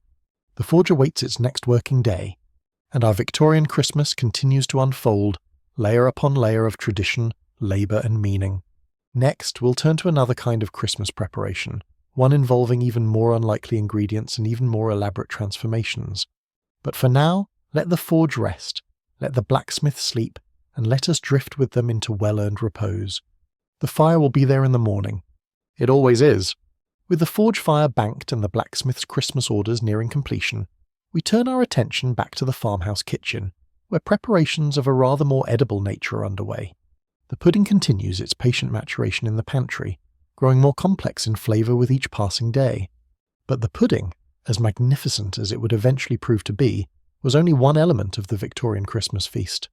And now we come to a dish that represents perhaps the most spectacular example of Victorian culinary ambition, a creation so elaborate, so improbable, so utterly over the top that modern cooks can only stare in disbelief at the recipes and wonder what on earth these people were thinking. Ladies and gentlemen, I give you the four-bird pie. Now when you hear four-bird pie, you might imagine something relatively sensible. Perhaps a pie with 4 different types of poultry cut into pieces and baked together? That would be logical. That would be manageable. That would be completely missing the point of Victorian Christmas excess. No, a proper four-bird pie involved taking 4 entire birds of decreasing size and stuffing them one inside another like some kind of culinary Russian nesting doll, before encasing the whole improbable assembly in a pastry crust and baking it for what must have seemed like an eternity. The result was a pie that could weigh 20 pounds or more, that required engineering skills as much as cooking ability, and that served as the centerpiece of a Christmas table that was determined to impress. The birds typically used in such a creation varied somewhat by region and availability, but a common combination included a dove or pigeon as the innermost bird, followed by a partridge, then a chicken, and finally a duck as the outermost layer. Some versions added a 5th bird, a goose, around the outside, and the most extravagant recipes might include even more layers, theoretically continuing until you ran out of progressively larger birds or common sense, whichever came first. The whole assembly was boned out except for the outermost bird's legs, stuffed with forcemeat between the layers, seasoned generously and wrapped in pastry before its long journey through the oven. The boning of multiple birds was where this recipe separated the serious cooks from the merely ambitious. Removing all the bones from a bird while keeping the meat intact and in roughly the right shape is a skilled operation even with a single chicken. Doing it with 4 birds of different sizes, preparing each to nest perfectly inside the next, required a level of expertise that most home cooks simply didn't possess. In wealthy households, this work would be done by trained kitchen staff who had learned the technique through years of practice. On a farm, the task might fall to the farmer's wife if she had the skill, or the family might content themselves with a simpler version of the dish. The birds themselves had to be sourced well in advance of Christmas, which presented its own logistical challenges. Pigeons might be kept in a dovecote on the estate or purchased from someone who did keep them. Most farm families would have access to chickens and possibly ducks from their own stock, but the game birds that made the four-bird pie truly special were generally beyond their reach without a gift from someone with hunting rights. The selection of birds was itself an art. Each bird had to be the right size to nest inside the next, which meant careful assessment of the available specimens. A pigeon too large wouldn't fit properly inside the partridge. A duck too small would leave awkward gaps around the chicken. Experienced cooks developed an eye for appropriate sizing, judging by weight and shape which combinations would work best. Getting this wrong meant starting over with different birds or accepting a pie that looked lumpy and amateurish when cut. The freshness of the birds mattered enormously in an era without refrigeration. Game birds were typically hung for several days to tenderize the meat and develop flavor, but there was a fine line between properly aged and spoiled. The cook had to judge when each bird had reached its ideal state, then proceed with preparation before decay set in. This timing added another layer of complexity to an already demanding recipe. You couldn't simply decide to make a four-bird pie on a whim. It required planning and coordination over many days. But let's walk through the process anyway, because understanding what went into this pie helps us appreciate just how much effort Victorian Christmas cooking demanded. The pigeon or dove, being the smallest bird, was prepared first. The cook would carefully cut along the backbone, working the knife between flesh and bone to separate them while keeping the skin intact. The wings and legs might be removed entirely or their bones simply extracted depending on the recipe. The goal was to end up with a flat, boneless piece of pigeon meat that could be rolled up with stuffing inside to form the pie's innermost core. The partridge received similar treatment, backbone opened, bones carefully removed, flesh kept as whole as possible. This boneless partridge would then be wrapped around the stuffed pigeon roll, creating a 2-layer assembly. Finally, the duck provided the outermost layer, its larger cavity accommodating all the nested birds within. Between each layer, forcemeat stuffing was packed to fill gaps, add flavour, and help hold everything together during the long cooking process. The forcemeat itself was no simple affair.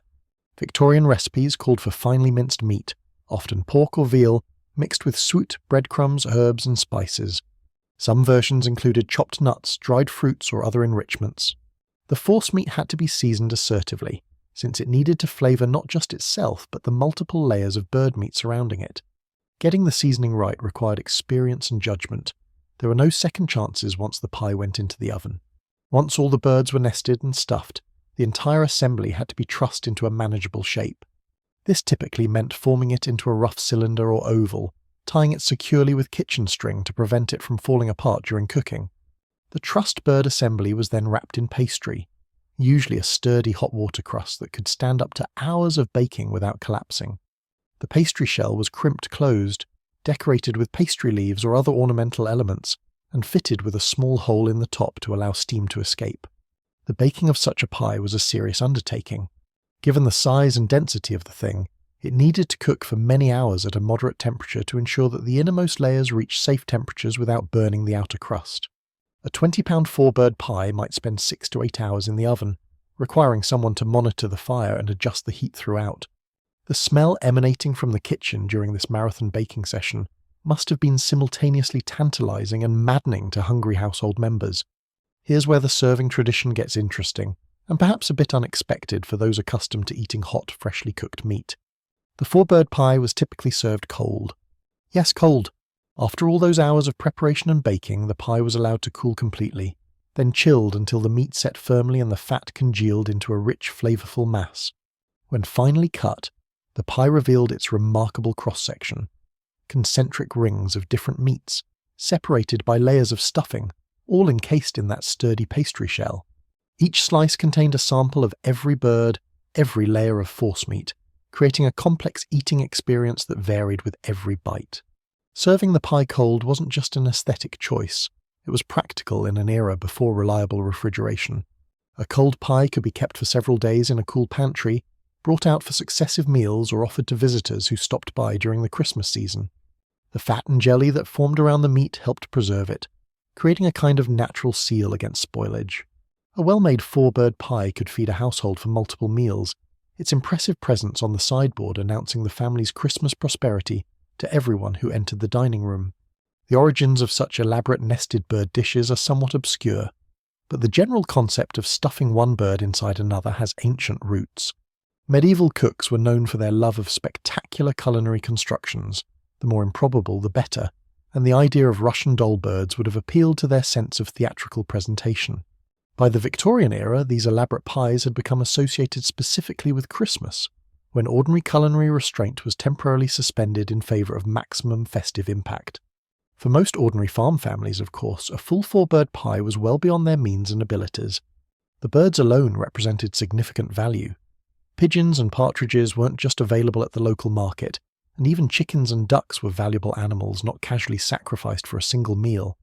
The skill required for proper boning was rare outside professional kitchens, and the time investment was substantial even by Victorian standards, when cooking already consumed far more hours than modern meal preparation.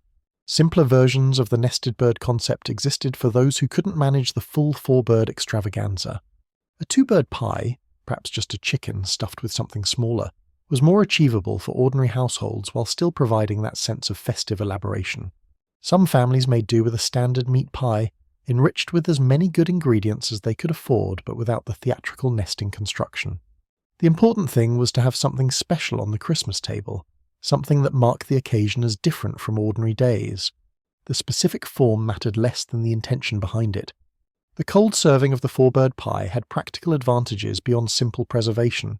A cold pie could be sliced neatly, revealing those impressive concentric rings in their full glory. A hot version would have been more difficult to cut cleanly.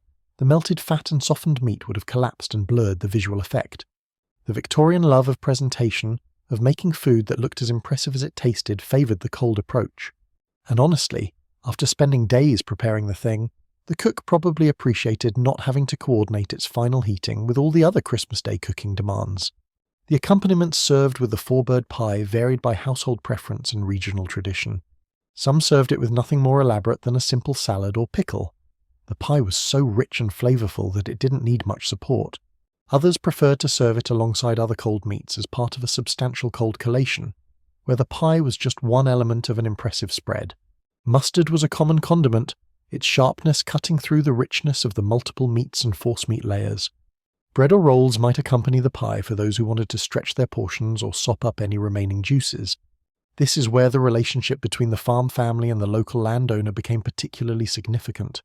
In many Victorian rural communities, the elaborate Christmas dishes that graced tenant farmers' tables came not from their own resources, but from the generosity or calculated paternalism of the estate owner.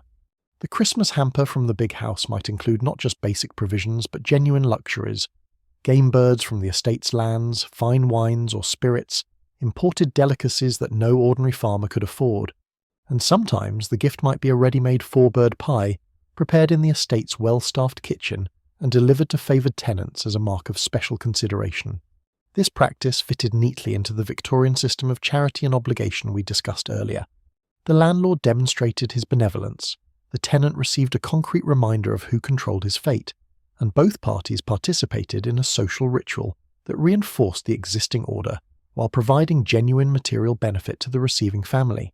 A farm family sitting down to a magnificent 4-bird pie they could never have produced themselves was simultaneously enjoying a delicious meal and acknowledging their place in the rural hierarchy. The pie was politics as much as pastry. The game birds that featured in these pies, the partridges, pigeons, and sometimes pheasants or woodcock, were particularly loaded with social meaning. Game was strictly controlled in Victorian England through laws that made hunting without proper permission a serious offence. Ordinary farmers couldn't simply go out and shoot partridges for their Christmas dinner. That privilege was reserved for landowners and those they explicitly authorised. The presence of game on a tenant's table therefore almost always indicated a gift from above, a visible sign of the landlord's favour. This created some interesting dynamics around Christmas food gifts. Receiving game was an honour, a sign that the landlord considered you worthy of his notice. Not receiving it, when neighbours did, might be read as a subtle rebuke or an indication of disfavour.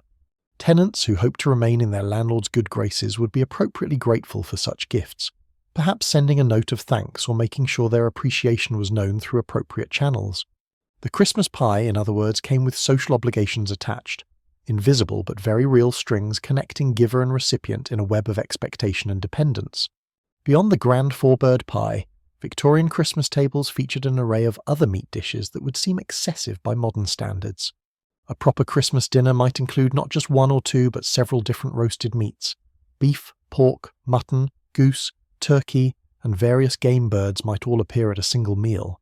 The Victorians subscribed to a theory of entertaining that held more was always better, and a table that didn't groan under the weight of its offerings was a table that hadn't tried hard enough. The 4-bird pie was the star attraction in this meaty constellation, but it had plenty of supporting players. The preparation of all this food kept the farmhouse kitchen in a state of controlled chaos throughout the Christmas season. Multiple dishes required attention simultaneously. Fires had to be maintained at different temperatures for different purposes.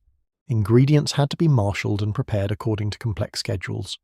The cook, whether the farmer's wife, a hired servant, or some combination, worked extraordinarily long hours during December, often starting before dawn and continuing well after dark. Modern fantasies of cosy Victorian Christmases rarely account for the exhausting labour that made them possible. But now let's step away from the kitchen and consider another aspect of Victorian Christmas that would have enormous consequences for how the holiday is celebrated today. We're going to talk about Christmas cards, those seemingly simple pieces of printed cardboard that now account for billions of pounds in annual spending and fill mail carriers' bags to bursting every December. The Christmas card seems so natural, so obviously part of the holiday tradition, that it's easy to assume it has ancient origins. But in fact, the Christmas card is a purely Victorian invention, born of a specific combination of social changes, technological innovations, and one man's desire to avoid the tedious task of writing individual letters to all his acquaintances. The year was 1843, the same year, incidentally, that Charles Dickens published A Christmas Carol and gave Victorian Christmas its defining literary expression. A civil servant named Henry Cole was facing a problem familiar to anyone who has ever had too many social obligations and too little time. Cole was a busy man with a large circle of friends and professional contacts, and the Christmas season traditionally demanded that he send personal greetings to all of them. This meant writing dozens of individual letters by hand, a time-consuming process even for someone with excellent penmanship and an efficient way with words. Cole's solution was brilliant in its simplicity. Instead of writing individual letters, why not create a printed card that could be sent to everyone with minimal individual effort? He commissioned an artist friend, John Calcutt Horsley, to design an illustration that would convey appropriate Christmas sentiments. Horsley produced an image that showed a prosperous family gathered around a table, raising glasses of wine in celebration, flanked by smaller panels depicting charitable activities, feeding the hungry, clothing the poor. Cole had 1,000 copies printed, added a simple greeting, a Merry Christmas and a Happy New Year to you, and sent them out to his extensive list of correspondents. The modern Christmas card was born. The design that Horsley created sparked controversy almost immediately, which is rather amusing given how tame it seems by contemporary standards. The central image showed adults and children alike drinking wine, and this was enough to scandalize the emerging temperance movement. In an era when concerns about alcohol consumption were becoming increasingly prominent in public discourse, depicting children with wine glasses struck some observers as irresponsible, even immoral. The fact that this was simply how many Victorian families actually celebrated Christmas, with wine flowing freely for all ages, didn't matter to critics who felt that printed images should promote moral improvement rather than reflect reality. This controversy did nothing to dampen interest in the new invention. If anything, it probably helped publicize it. Cole's cards sold for $1 each, a substantial sum that placed them firmly in the luxury category. Only relatively wealthy individuals could afford to send printed cards rather than handwritten notes, and this exclusivity added to their appeal. Receiving a Christmas card in those early years was a mark of distinction, a sign that the sender had both the money for such frivolity and the sophistication to appreciate this new fashion. The card's visual design established patterns that would persist in Christmas card imagery for generations. The emphasis on family togetherness, the association of Christmas with generosity to the less fortunate, the use of seasonal greenery as decoration, all these elements appeared in Horsley's original design and would be repeated endlessly in subsequent cards. The format itself, a single-sheet card with an illustration and brief printed message, folded or unfolded depending on design, became the standard template for all future Christmas cards. But for the Christmas card to become more than a wealthy person's novelty, several other changes had to occur. The technology for producing attractive printed cards had to become cheaper. The postal system had to become reliable and affordable enough to deliver millions of cards. And the public had to embrace the practice as a normal part of Christmas celebration. All of these changes happened over the next few decades, transforming the Christmas card from Henry Cole's clever time-saving device into a massive commercial industry. The technological aspects are worth examining because they connect the Christmas card to the broader story of Victorian industrial innovation. Printing technology had been advancing rapidly throughout the early 19th century, with new techniques allowing for cheaper and more colourful reproduction. Chromolithography, developed in the 1830s and 1840s, made it possible to produce multicoloured prints at reasonable prices.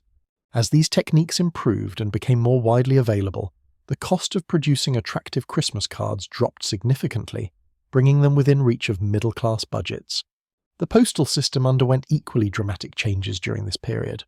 Before 1840, sending a letter was expensive and complicated. The recipient typically paid for delivery based on the distance travelled, and charges could be substantial. This system discouraged casual correspondence and made the idea of sending cards to dozens of people financially prohibitive for most. But in 1840, just 3 years before Cole's first Christmas card, Britain introduced the penny post system. For just 1 penny, you could send a letter anywhere in the country, with the sender rather than the recipient paying the postage. This revolutionary change made correspondence suddenly affordable for everyone, and the volume of mail increased dramatically. The penny post was itself part of a larger transformation in British communications and transportation. The railway network, expanding rapidly during the 1840s and 1850s, made it possible to move mail quickly across long distances. What had once taken days by stagecoach now took hours by train. The combination of affordable postage and rapid delivery created a new culture of correspondence, with people writing to friends and relatives far more frequently than had been practical before. Christmas cards rode this wave of postal enthusiasm, taking advantage of the infrastructure that the railways and post office had built. The railway connection deserves particular attention because it links our story to the Industrial Revolution more broadly. The trains that carried Christmas cards across Britain ran on iron rails, often forged in foundries powered by coke, coal that had been processed to burn hotter and cleaner. The same industrial processes that produced iron for railways and bridges and machinery also produced the cheap metal type used in printing presses and the machinery that made mass card production possible. The Victorian Christmas card was, in its own way, a product of the coal-fired industrial economy as much as any steam engine or factory chimney. By the late 1840s and early 1850s, Christmas card production had begun to expand beyond individual commissions into genuine commercial manufacturing. Printers recognized the market opportunity and began producing cards for general sale, not just custom orders for wealthy individuals. The designs proliferated. Robins, snow scenes, holly and ivy, family gatherings, children playing, angels, nativity scenes, and countless other images appeared on cards of various sizes and qualities. Different price points served different segments of the market, from expensive hand-coloured cards for the wealthy to simpler printed cards affordable to the middle class. The robin postmen in Victorian England wore bright red uniforms, and they were commonly nicknamed robins because of this distinctive dress. Christmas cards featuring robins were thus partly a tribute to the postal workers who delivered them, a charming self-referential element that card buyers apparently appreciated. The robin has remained associated with British Christmas cards ever since, though the postal worker connection has been largely forgotten. The production process for Christmas cards evolved rapidly as demand increased. Early cards were printed using traditional letterpress techniques, with separate passes required for each colour. This was slow and expensive, limiting the complexity of designs that could be produced economically. Chromolithography changed everything by allowing multiple colours to be printed from specially prepared stone plates, creating rich, detailed images that earlier techniques couldn't match. German printers became particularly skilled at chromolithographic Christmas card production, and many cards sold in Victorian Britain were actually printed in Germany. The seasonal nature of the Christmas card business created particular challenges for manufacturers. Demand was concentrated in just a few weeks of the year, meaning production facilities had to gear up dramatically for a short period and then fall quiet. Publishers had to estimate demand months in advance, producing cards that might or might not sell depending on the public's taste that year. Some designs became perennial favourites, reprinted year after year. Others failed to find an audience and were remaindered at deep discounts after Christmas. The cultural acceptance of Christmas card sending spread gradually through Victorian society. What had begun as one man's clever shortcut became an expected social obligation. Not sending cards to friends and relations came to be seen as a slight, while receiving cards became a source of pleasure and sometimes competitive comparison. How many cards did you receive this year? From whom? How elaborate were they? Christmas cards became a way of mapping one's social network, a physical record of relationships maintained and friendships valued. Displaying received cards became a Christmas tradition of its own, with mantelpieces and strings across rooms covered with the season's arrivals. The business of Christmas card production grew extraordinarily quickly. By 1877, just 34 years after Cole's initial experiment, an estimated 4.5 million Christmas cards were sent through the British postal system. This represented a staggering transformation in Christmas practices. A tradition that hadn't existed at all in living memory was now generating millions of pieces of mail and employing thousands of workers in design, printing, and distribution. The Christmas card industry had become a significant part of the Victorian economy.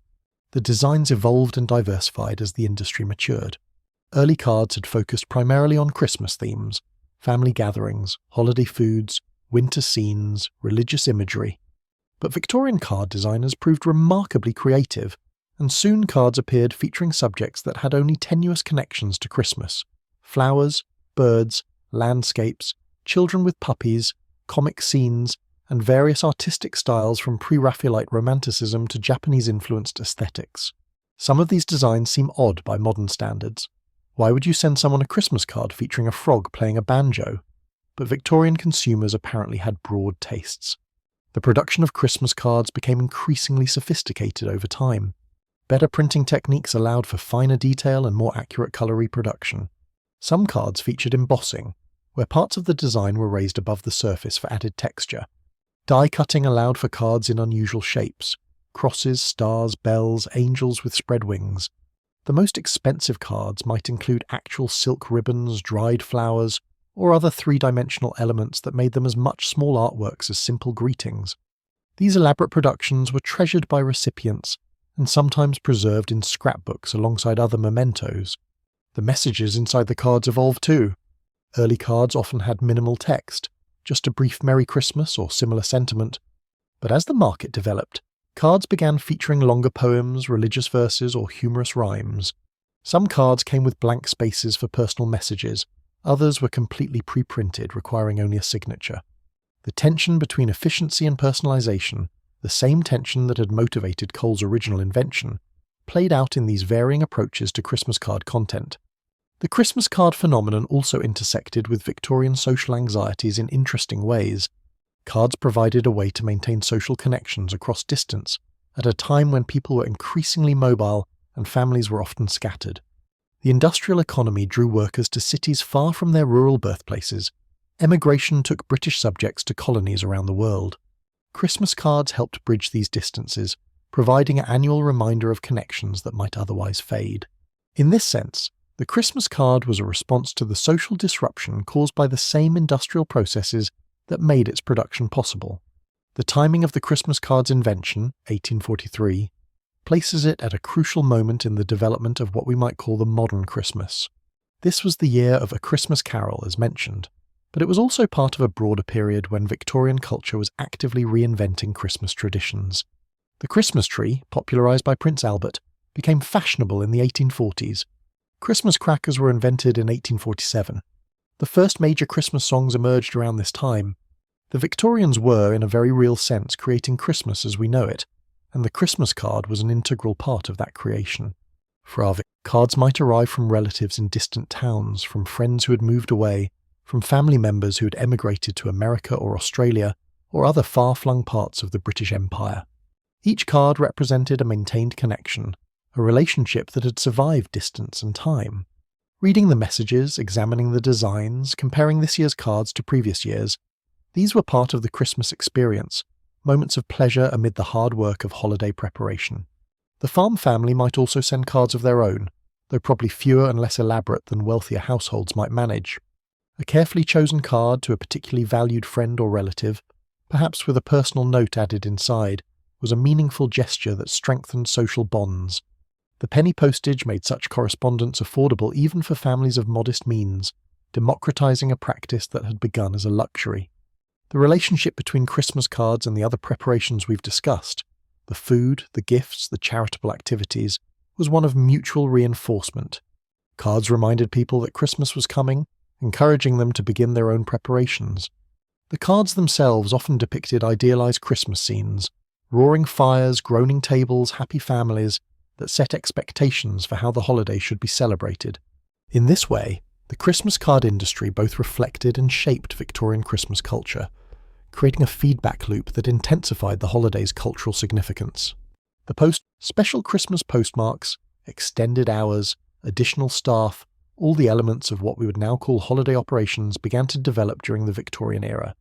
The sheer volume of Christmas mail created logistical challenges that required systematic solutions, and the concentration of this volume into the few weeks before Christmas created a distinctive seasonal rhythm in the postal service that persists to this day.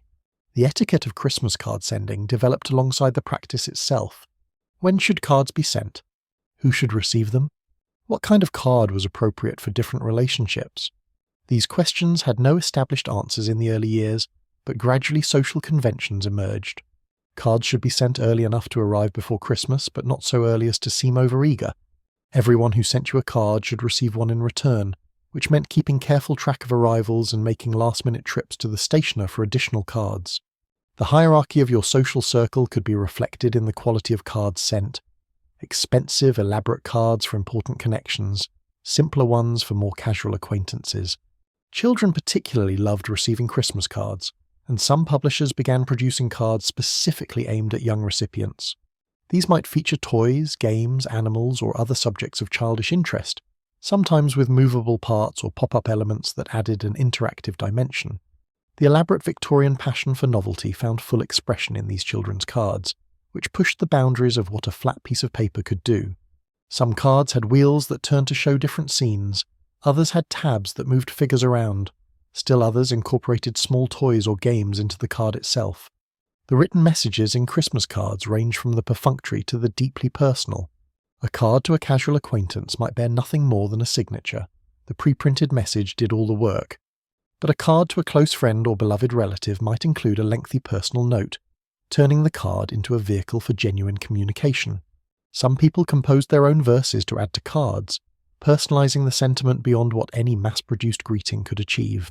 The best Christmas cards managed to feel personal despite their manufactured origins, which is probably part of why the tradition has survived so long. The collecting of Christmas cards became a popular hobby during the Victorian era, particularly among women. Scrapbooks were filled with cards received over the years, creating permanent records of past Christmases and the relationships they represented. Looking through an old Christmas card scrapbook was a way of revisiting happy memories, remembering people who had since died or drifted away, and tracing the evolution of one's social network over time.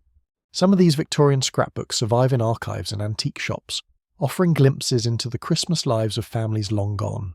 The commercial success of Christmas cards naturally attracted imitators and competitors. Cards were produced for other holidays, Easter, Valentine's Day, birthdays, using similar techniques and marketing approaches.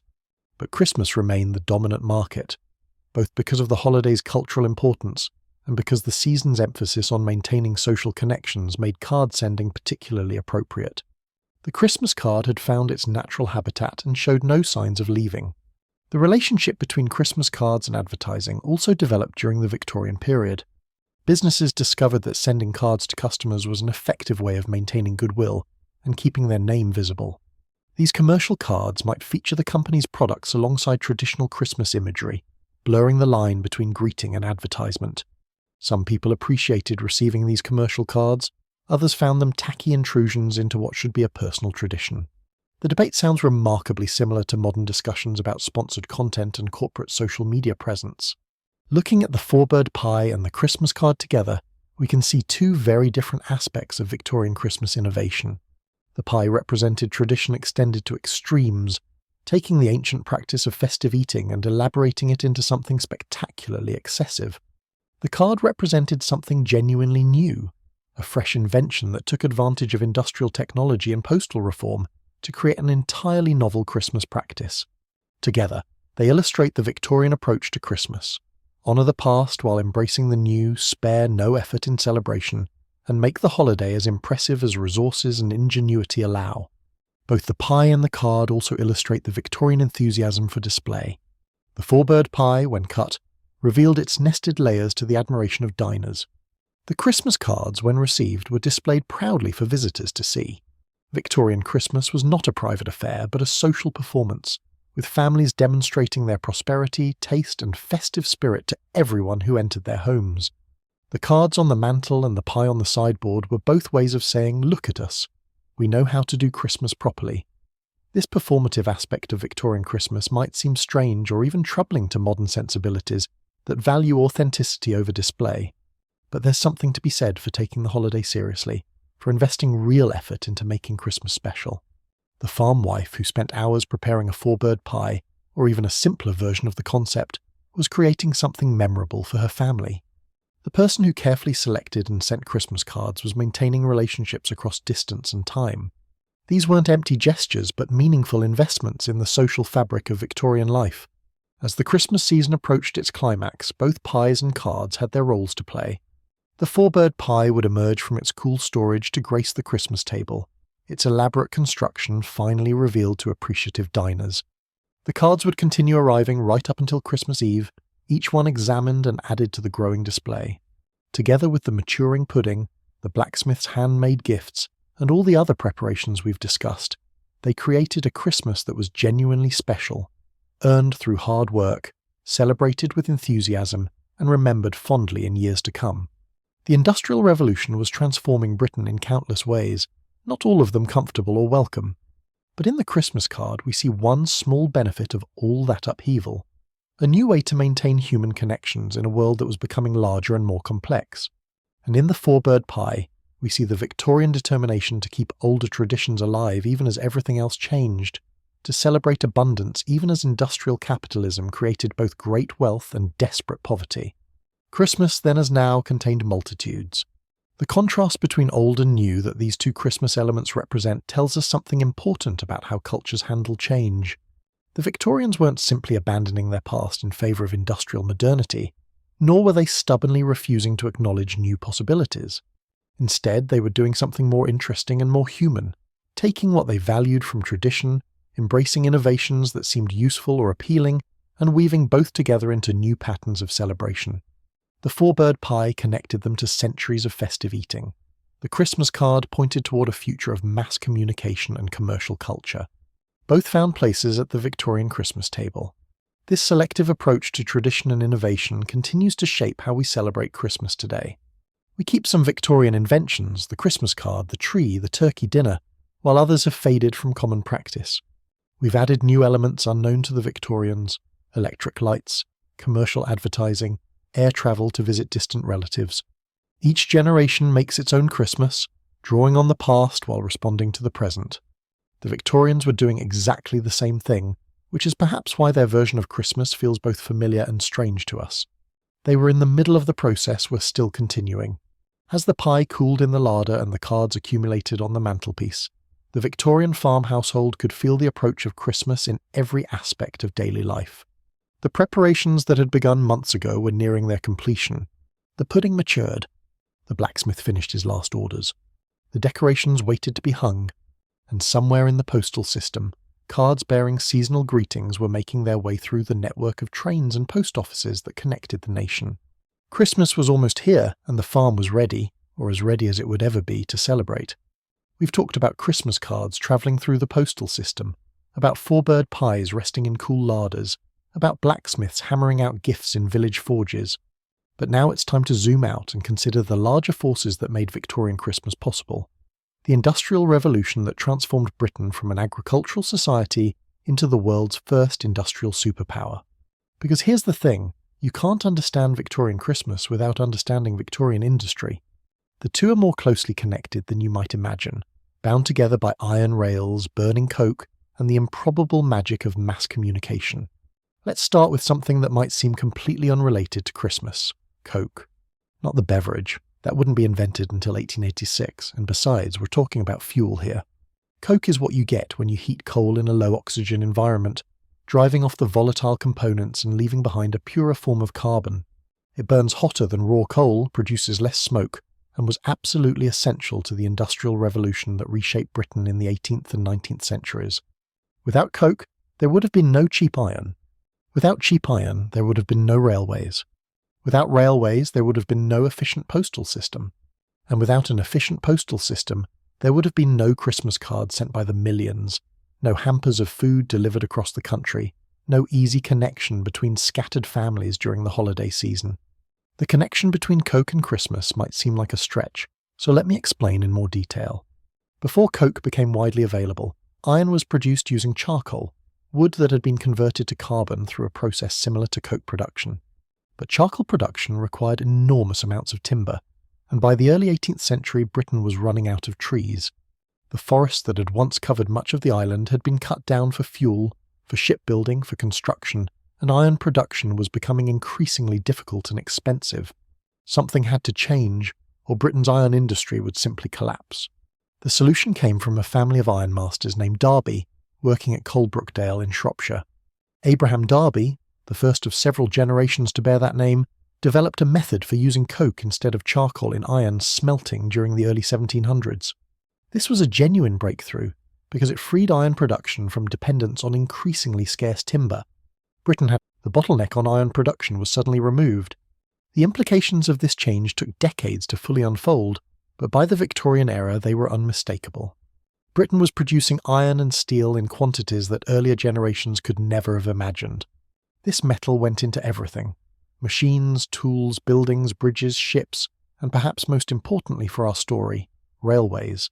The railway system that began to spread across Britain in the 1830s and 1840s was built of iron rails, carried by iron locomotives, powered by the same coke-burning technology that had enabled cheap iron production in the first place. The Industrial Revolution was, in many ways, a revolution in how humans used fire and metal, and coke was at the heart of it. The scale of iron production in Victorian Britain was genuinely astounding. By the mid-19th century, Britain was producing more iron than the rest of the world combined.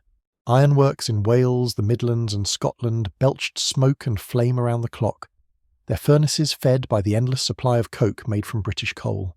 But the iron kept flowing, feeding the insatiable demands of an industrializing economy. The connection between all this iron and our Christmas story might seem abstract, but it was absolutely real. Every railway line required tons of iron for rails, supports, and infrastructure. Every locomotive was a complex iron machine. Every station, every bridge, every signal post, iron, iron, iron. Without the cheap iron made possible by coke smelting, the railway revolution would have been impossible, or at least dramatically more limited. And without the railways, the Victorian Christmas, as we've been describing it, simply couldn't have existed.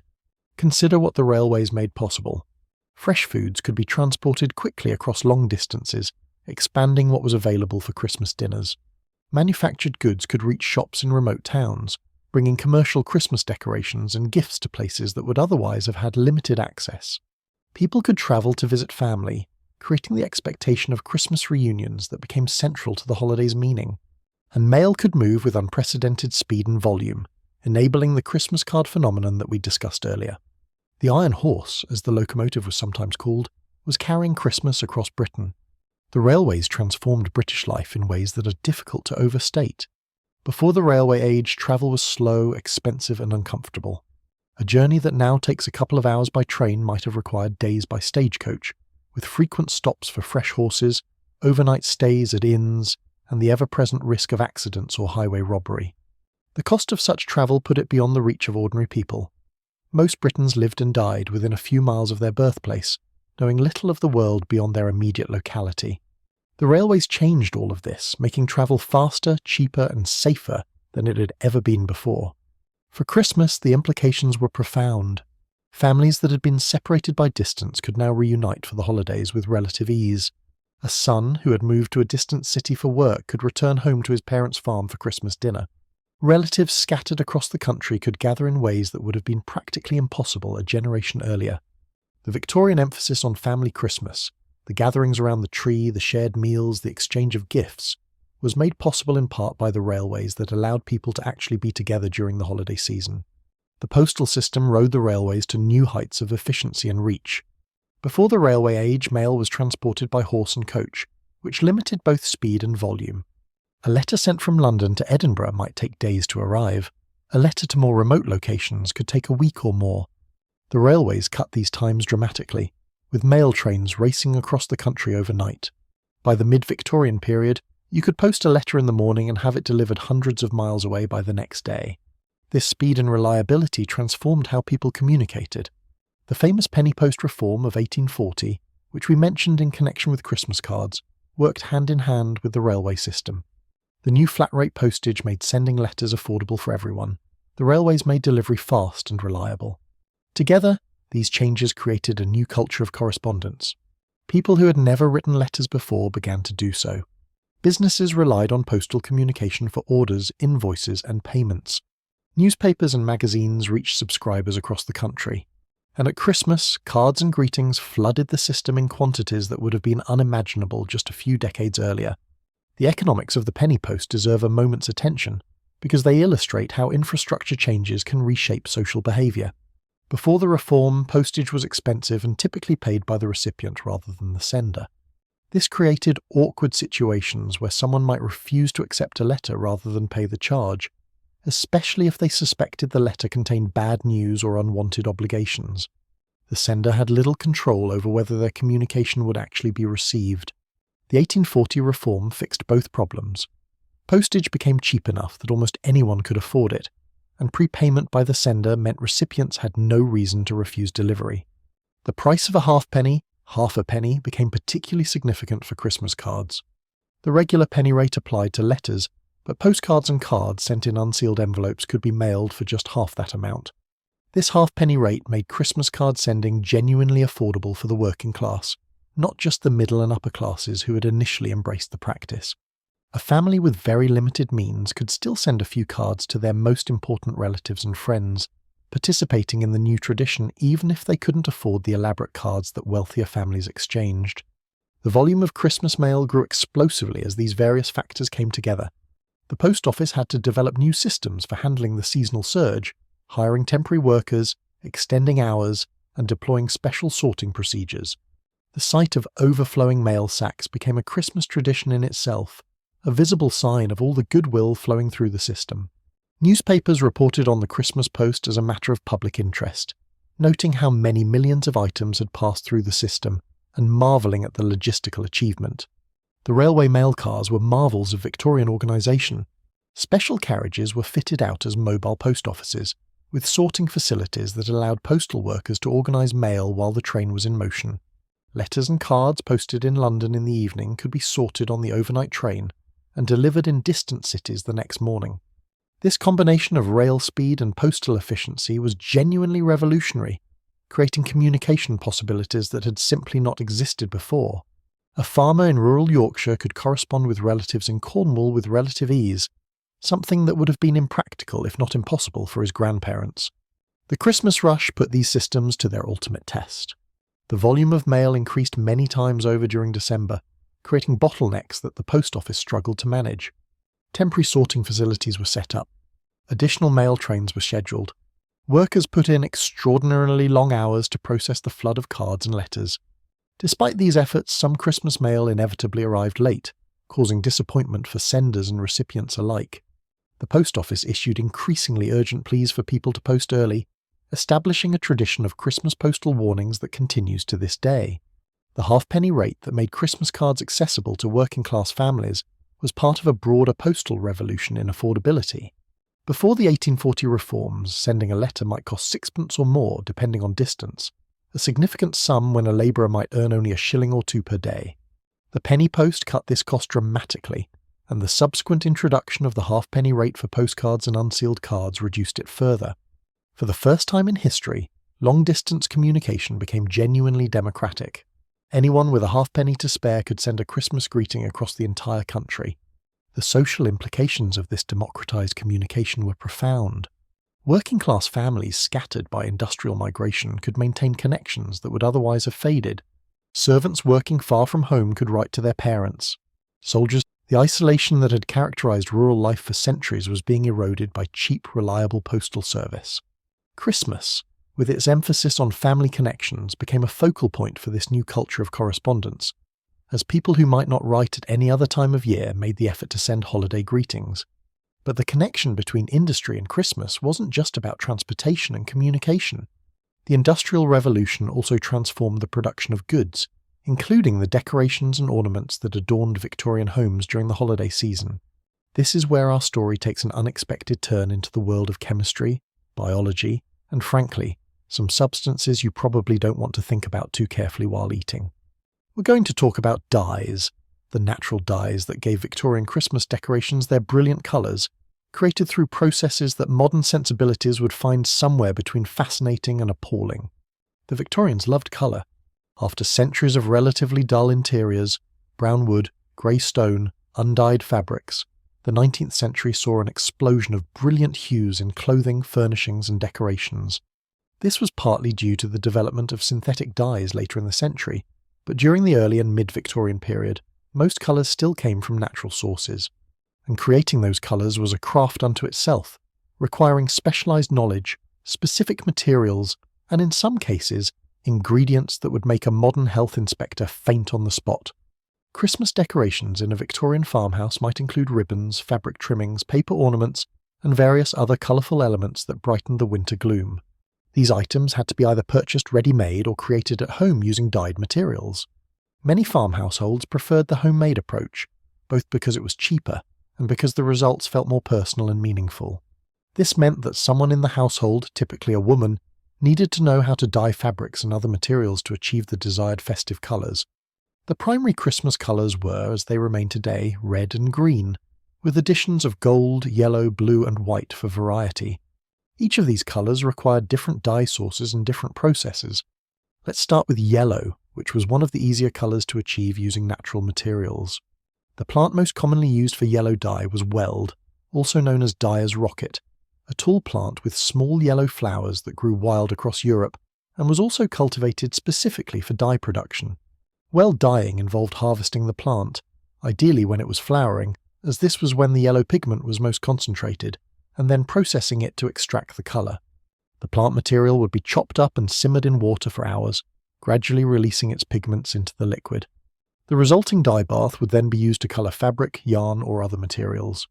The exact shade of yellow depended on various factors: how much plant material was used, how long it was simmered, what mordants were added to fix the colour, and the starting colour of the material being dyed. Mordants, that's the term for substances that help fix dyes to fibres permanently, were essential for getting colours that would actually last. Without a mordant, many natural dyes would simply wash out the first time the fabric got wet, which rather defeated the purpose of the whole exercise. Different mordants produced different results.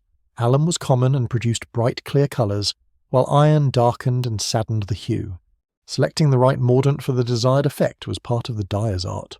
And now we come to one of those historical facts that makes modern readers uncomfortable. The most effective mordant for many dyes was stale urine. Yes, you read that correctly. Human urine, allowed to age until it developed high concentrations of ammonia, was a standard industrial chemical in the textile industry for centuries. Dyers would collect urine in large vats and let it ferment, creating a pungent liquid that was nonetheless remarkably effective at helping dyes bond to fabric fibres. The smell of a dye workshop must have been absolutely extraordinary, and not in a good way. The use of urine in textile processing wasn't just a folk tradition, it was serious industrial chemistry, even if the Victorians didn't fully understand the science behind it. The ammonia in aged urine helped break down fibres slightly, making them more receptive to dye molecules. It also acted as a reducing agent that enhanced certain chemical reactions.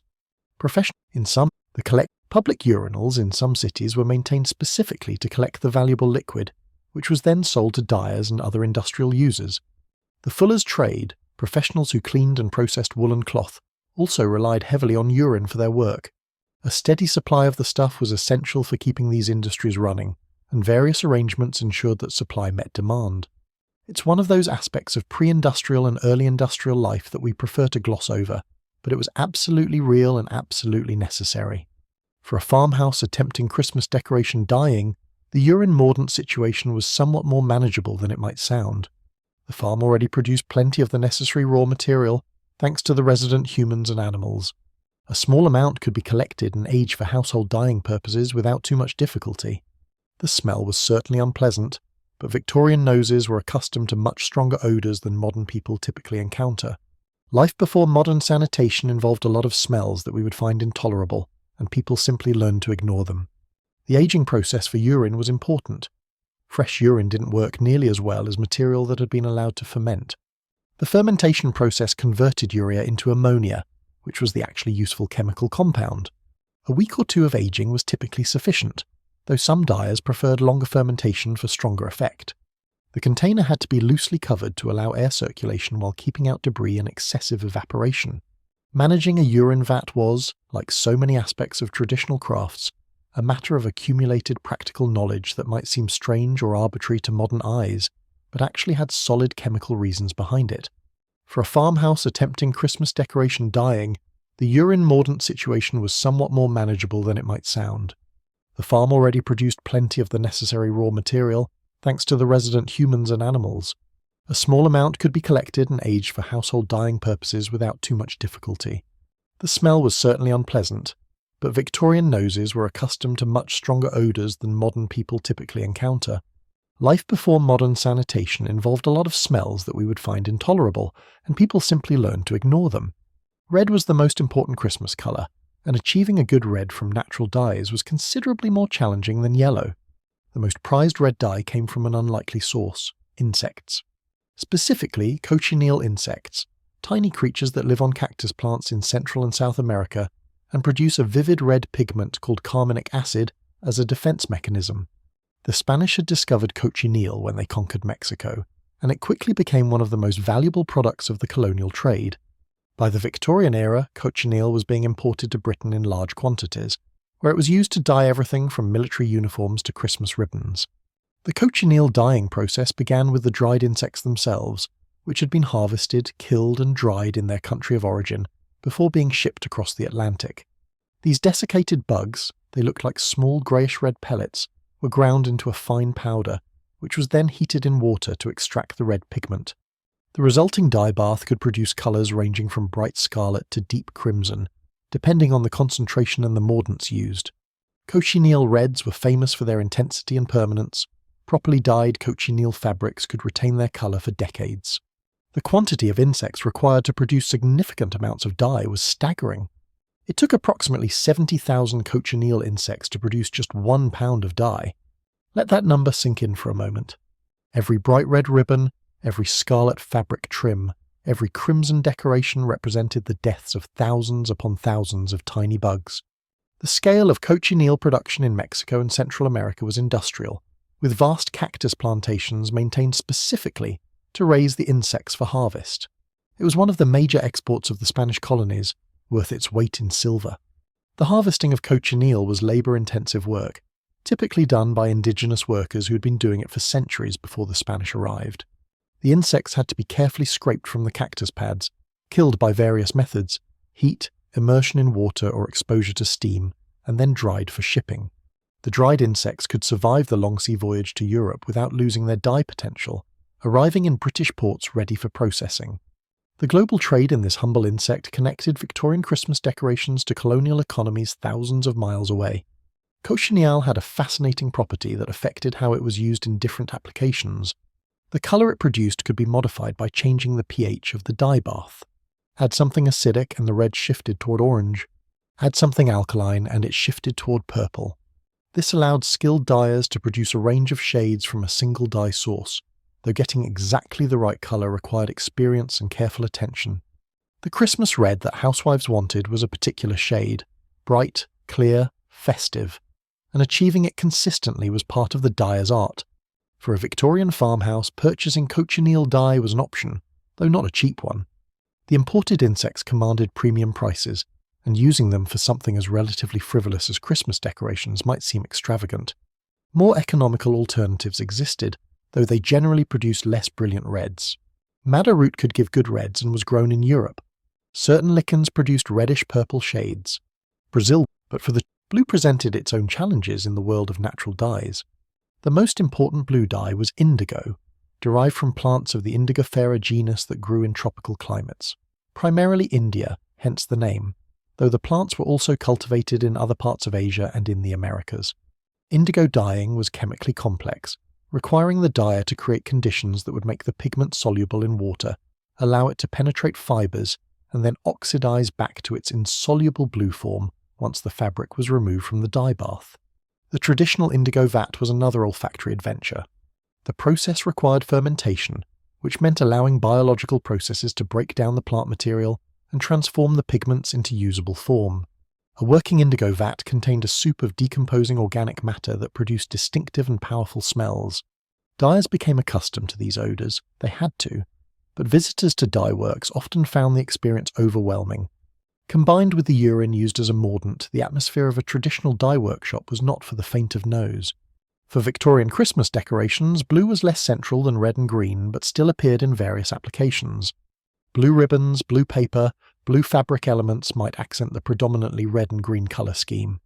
Achieving a good blue at home required either purchasing commercially dyed materials or attempting the complex indigo process, which was beyond the skill of most amateur dyers. Many households simply bought blue items rather than trying to produce the colour themselves. Green, interestingly, was often achieved not by using a green dye but by over-dyeing, first dyeing fabric yellow with weld or another yellow dye, then dyeing it again with indigo blue. The combination of yellow and blue produced green, just as mixing those paint colours would. This two-stage process required skill to get the balance right. Too much yellow produced a yellowish green, too much blue a bluish green. The desired shade of Christmas green had to be approached through careful calibration of both dyeing stages. The making of Christmas ribbons and decorations from these dyed materials was work that typically fell to the women of the household. Long winter evenings provided time for such crafts, with the family gathered around the fire while mother and daughters worked on Christmas preparations. Ribbons might be sewn, fabric decorations assembled, paper ornaments cut and coloured.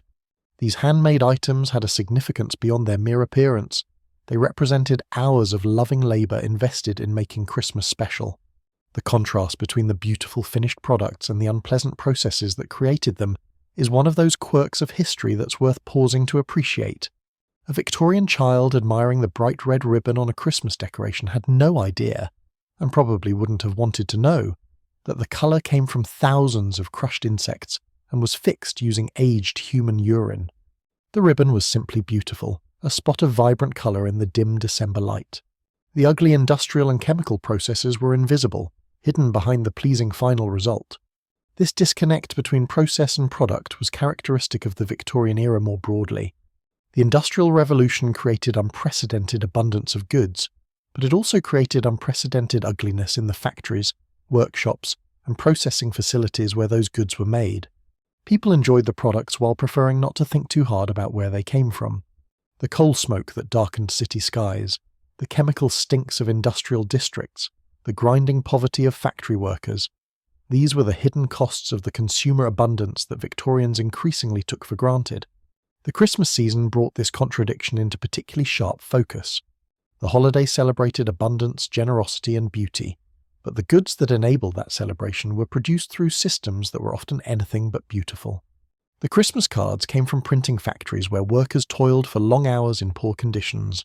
The Christmas foods were prepared by servants whose own celebrations were necessarily more modest. The Christmas decorations used dyes produced through processes that would make modern consumers recoil. Victorian Christmas was genuinely joyful for many people, but that joy rested on foundations that bear examining. Back to our natural dyes and their applications. Beyond ribbons and fabric, dyes were used to colour paper for Christmas decorations, paper chains, paper ornaments, coloured wrapping for gifts. Paper dyeing was somewhat simpler than fabric dyeing since paper absorbed colour readily and didn't require such aggressive mordanting. Bright papers could be produced using many of the same natural dyes we've discussed, plus additional colorants like saffron for golden yellow or elderberry for purple. The variety of coloured papers available for Christmas crafts expanded throughout the Victorian period as production techniques improved. The transition from natural to synthetic dyes began during the Victorian era and would eventually transform the decoration industry entirely. In 1856, a young chemistry student named William Henry Perkin accidentally created the first synthetic dye, a purple colour he called mauvine, while attempting to synthesize quinine. This discovery opened the floodgates. Within decades, synthetic dyes had been developed for virtually every colour, offering advantages over natural dyes in terms of cost, consistency, and ease of use. By the end of the Victorian period, natural dyes were being rapidly displaced from commercial applications. Perkin's discovery was a perfect example of how Victorian science and industry worked together to transform everyday life. A young man tinkering with chemicals in a home laboratory stumbled upon something commercially valuable, and within years had built a successful business around it. The synthetic dye industry grew rapidly, centred first in Britain and later, more successfully, in Germany. New colours appeared regularly, each one offering shades that had been difficult or impossible to achieve with natural dyes. The chemical industry was transforming not just how things were coloured, but what colours were even possible. The impact on traditional dyeing crafts was significant and sometimes painful. Skills that had been valuable for generations became less relevant as synthetic dyes made the old methods obsolete. Some traditional dyers adapted, others found their livelihoods disappearing. This pattern of old crafts being displaced by new technologies was characteristic of the Victorian era as a whole. For Christmas decoration specifically, synthetic dyes offered new possibilities. Colours could be brighter, more consistent, and more varied than natural dyes had typically allowed. The famous aniline dyes, a category that included Perkin's mauvine, produced particularly vivid shades that seemed to glow with an almost unnatural intensity. Victorian tastes, which often favoured the bright and bold over the subtle and muted, embraced these new colours enthusiastically. Christmas decorations made with synthetic dyes had a different character than their naturally dyed predecessors, perhaps less subtle, but certainly eye-catching. But during the mid-Victorian period that we're primarily discussing, natural dyes still dominated, and the skills of traditional dyeing remained relevant. The farmhouse preparing for Christmas in the 1850s or 1860s would still be working with weld and cochineal and indigo, with fermentation vats and mordant baths, with the ancient chemistry of colour that humans had developed over millennia. The synthetic revolution was coming, but it hadn't fully arrived yet. The labour involved in creating dyed Christmas decorations was substantial, adding to the already considerable workload of the holiday season. Days might be spent dyeing materials before any actual decoration making could begin. The timing had to be planned carefully. Dyed fabrics needed to dry completely before they could be worked, and dye baths had to be prepared in advance. Add this to the cooking, the gift-making, the cleaning, and all the other Christmas preparations, and you get a sense of why Victorian women often found the holiday season more exhausting than enjoyable.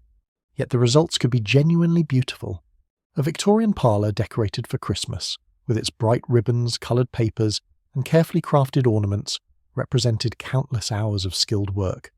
Each item told a story of effort and care, of materials gathered and processed, of cold winter hours spent creating something lovely. The aesthetic was different from our modern Christmas, which tends toward the commercial and the mass-produced, but it had its own powerful appeal. Things made by hand, from materials transformed through traditional processes, carry a meaning that factory products simply cannot match. The distribution of commercially produced decorations, those that weren't made at home, depended on the same transportation and communication networks we discussed earlier. Shops in market towns received goods shipped by rail from manufacturing centres. Catalogues allowed people to order items by post, trusting the railway to deliver their purchases. The same infrastructure that carried Christmas cards and reunited families also delivered the material goods that made Victorian Christmas celebrations possible. This industrial commercial system was still developing during the Victorian era, and its reach was not yet universal. Rural areas like our farm might have limited access to commercially produced goods, making home production of decorations more necessary than it was for urban families with easy access to shops. The farm family dyeing their own ribbons was participating in an older tradition of self-sufficiency, even as the new commercial economy was making such efforts increasingly optional for those closer to centres of trade.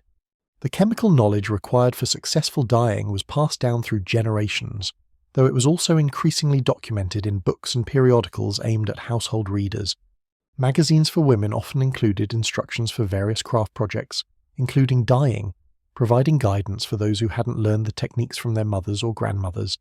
This democratization of knowledge was another characteristic Victorian development, the expansion of print culture making specialized information available to anyone who could read. Recipe books for household dyeing were surprisingly detailed, providing specific quantities, timing, and techniques for achieving particular colors. These books recognized that their readers might have limited experience with the craft and provided step-by-step instructions that a novice could follow. The assumption was that a determined housewife with access to the right materials could produce acceptable results, even without the years of apprenticeship that traditional dyers underwent. Whether this assumption was realistic or overly optimistic probably depended on the individual reader. The sources of materials for household dyeing varied depending on location and circumstances. Some dye plants could be gathered wild or grown in a kitchen garden. Others had the dried cochineal insects that produced red dye were typically sold by weight, as were indigo cakes and other prepared materials. A farm household with good connections might be able to obtain materials through the local market town. More isolated families might need to mail order supplies or make do with whatever local plants could provide. The smells of a Christmas preparation household must have been remarkably complex. The sweet underneath these pleasant smells might lurk the less appealing odours of dye baths and mordants being prepared in outbuildings or back kitchens. The Victorian nose had to navigate a more varied olfactory landscape than we typically encounter today, sorting through layers of scent that ranged from delightful to disgusting. The colours achieved through all this effort had meanings beyond mere aesthetics. Red symbolised blood and sacrifice, connecting to the religious significance of Christmas as a celebration of Christ's birth. A birth that would ultimately lead to crucifixion. Green represented life and hope, the evergreen plants that maintained their colour through winter's deadness, serving as symbols of immortality. Blue evoked the Virgin Mary, whose traditional colour it was in religious art. Gold and yellow suggested royalty and divine light. These symbolic associations added depth to the colour choices made in Christmas decoration, even for people who didn't consciously think about the meanings involved. The making of Christmas decorations was also a social activity that brought households together. While one person might handle the technical dyeing work, the actual assembly of decorations was often a group effort. Children could help with simpler tasks, cutting paper, sorting ribbons, threading strings. Adults took on more complex projects. The work provided structure for long winter evenings and created shared memories of preparation that became part of the Christmas experience itself. The decorations, when finally hung, represented not just individual creativity but collective family effort. This communal aspect of Christmas preparation was something the Victorians valued highly, and it connects to themes we've explored throughout this journey. Victorian Christmas was fundamentally about relationships, family bonds, community ties, connections between social classes. The decorations that adorned the home were physical manifestations of these relationships, created through shared labour and displayed for shared enjoyment. Even the urine-mordanted ribbons, in their own slightly grotesque way, represented the transformation of ordinary materials into something special through human effort and skill. As the decorated rooms awaited the arrival of Christmas Day, they stood as testament to everything that had gone into making the celebration possible. The industrial infrastructure that had brought materials from around the world, the commercial networks that had distributed goods and enabled communication, the ancient craft knowledge that had transformed raw materials into beautiful colours, the hours of labour invested by household members in creating a festive environment. All of these threads came together in the simple act of hanging a red ribbon or displaying a coloured paper decoration. The Christmas preparations were nearly complete now. The pudding had reached its peak of maturation. The four-bird pie rested in cold storage. The blacksmith had delivered his last orders. The cards had been sent and received. And the decorations, bright with colours, rested from plants and insects and fixed with substances best not mentioned in polite company, were ready to transform the ordinary farmhouse into something magical. Christmas was almost here, and the farm was dressed in its finest, ready to celebrate a season that connected ancient traditions with industrial innovation, family intimacy with global trade, beautiful results with hidden, sometimes unpleasant processes. Such is the nature of civilization, perhaps. We build lovely surfaces over practical foundations that we prefer not to examine too closely. The Victorians were neither the first nor the last to do this, but they did it with particular enthusiasm and on an unprecedented scale. Their Christmas celebrations in all their colourful glory were monuments to this human tendency, beautiful, meaningful, and resting on a substrate of coke fires, railway iron, crushed insects, and yes, carefully aged urine. Welcome to the Victorian Christmas. It's more complicated than the greeting cards suggest. With ribbons dyed in colours wrested from plants and insects, with papers coloured and cut into festive shapes, the Victorian farmhouse was beginning to look appropriately Christmas-like.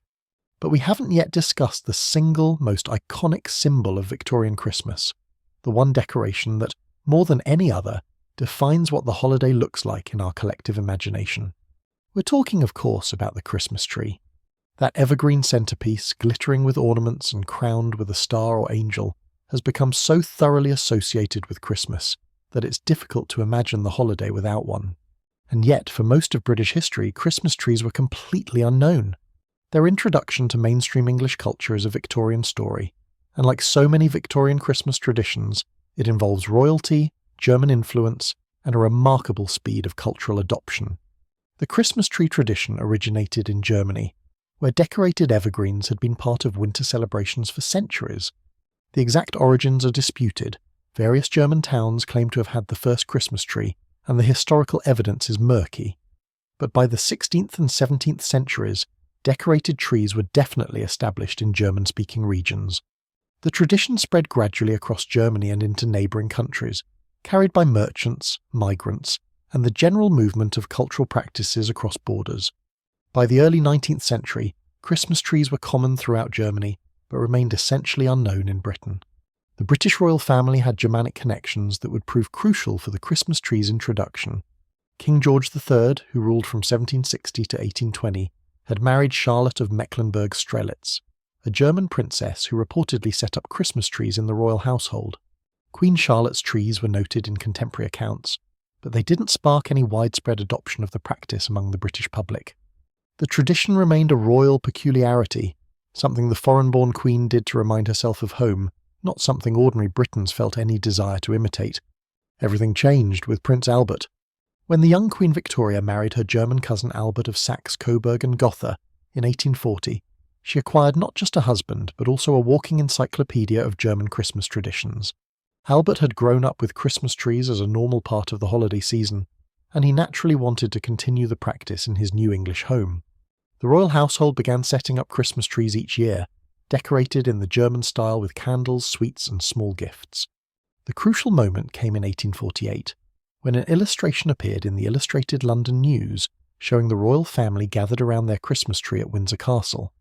The image depicted Victoria, Albert, and their children admiring a tree decorated with candles, ornaments, and what appeared to be small presents. It was charming, domestic, and thoroughly aspirational. Here was the beloved young queen and her handsome German prince, enjoying a cozy family Christmas around this exotic decorated evergreen. If the royal family celebrated Christmas this way, surely it must be the proper fashionable thing to do. The impact of this single illustration can hardly be overstated.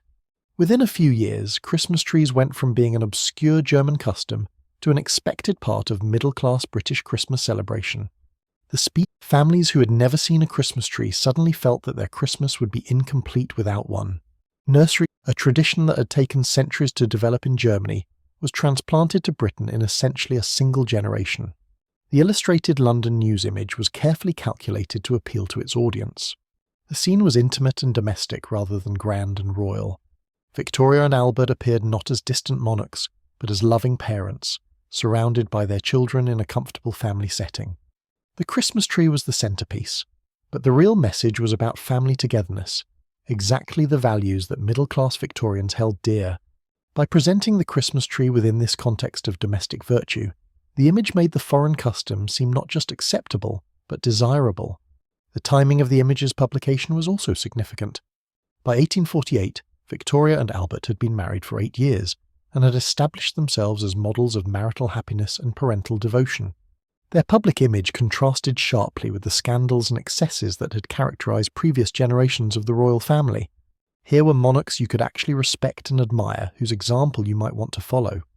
Their endorsement of the Christmas tree carried weight precisely because they had earned public trust and affection through years of exemplary behavior. The publishing industry quickly recognized the commercial potential of the Christmas tree trend. Magazines and newspapers began featuring articles about tree decoration, providing guidance for families attempting the new custom. Books appeared with instructions for selecting, setting up, and decorating Christmas trees. Entrepreneurs established businesses supplying trees, ornaments, and all the accessories that proper tree keeping required. The Christmas tree created an entirely new market that hadn't existed before, and Victorian commerce rushed to fill it. The power of royal example in shaping Victorian behaviour was enormous. Victoria and Albert were genuinely popular monarchs, and the image they projected of domestic harmony, parental devotion, and wholesome family values resonated deeply with middle-class Victorian ideals. They weren't distant ceremonial figures, but relatable exemplars of how a proper family should live. If Victoria had a Christmas tree, respectable British families wanted Christmas trees too. The royals became, in effect, the first celebrity influencers, their lifestyle choices rippling through society in ways that would feel familiar to anyone who has watched a social media trend take off today. But acquiring a Christmas tree was one thing, decorating it properly was another matter entirely. The Germans had developed elaborate traditions of tree decoration over generations, with specific types of ornaments and established methods of display. British families adopting the custom for the first time had to figure out how to decorate their trees without this accumulated cultural knowledge. Some imported German ornaments or copied German styles as best they could. Others improvised, using materials at hand to create decorations that suited their circumstances and tastes. The result was a creative explosion of tree decoration that blended German traditions with British inventiveness. The base material for most Victorian Christmas tree decorations was, necessarily, whatever could be obtained locally or made at home. Commercial Christmas ornaments existed. Germany had a thriving industry producing glass baubles and other decorations for export, but they were expensive and not always available in remote areas. For a farm family, the tree decorations were likely to be largely homemade, crafted during those long winter evenings when outdoor work was impossible, and the family gathered around the fire with time on their hands. Candles were the traditional lighting for a Christmas tree, a practice that seems almost insanely dangerous to modern sensibilities. Small candles were attached to the tree branches using special clips or simply dripped wax directly onto the branch, then held in place until the wax hardened. The lit candles created a magical effect, the tree seeming to glow from within as dozens of small flames flickered among the dark green needles. The effect was genuinely beautiful. It was also a spectacular fire hazard, and Victorian households generally kept buckets of water or sand nearby when the candles were lit just in case. Fires started by Christmas trees were not uncommon, and the combination of dried-out evergreen branches and open flames was a disaster waiting to happen. But people lit the candles anyway, because the beauty of the effect outweighed the risk in their calculations. The candle holders designed for Christmas trees were ingenious little devices that attempted to minimize, though not eliminate, the fire risk. Some designs included small drip trays to catch melting wax before it could fall onto branches below. More elaborate versions had counterweights that kept the candle upright even if the branch shifted. But no design could fully protect against the fundamental problem of open flames near flammable materials, and accidents remained a real concern. The number of candles on a tree varied according to taste and budget. A lavishly decorated tree might have dozens of candles, creating a brilliant display that filled the room with warm light. A more modest tree might have just a handful of candles at key points.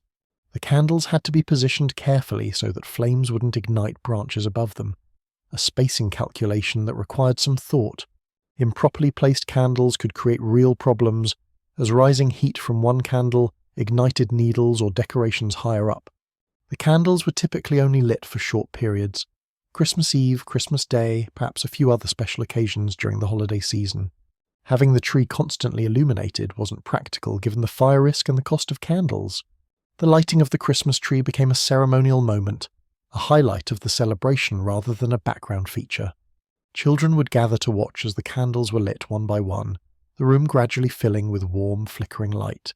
Then this intermittent lighting gave the illuminated tree a special significance that our modern, constantly lit electric trees perhaps cannot quite match.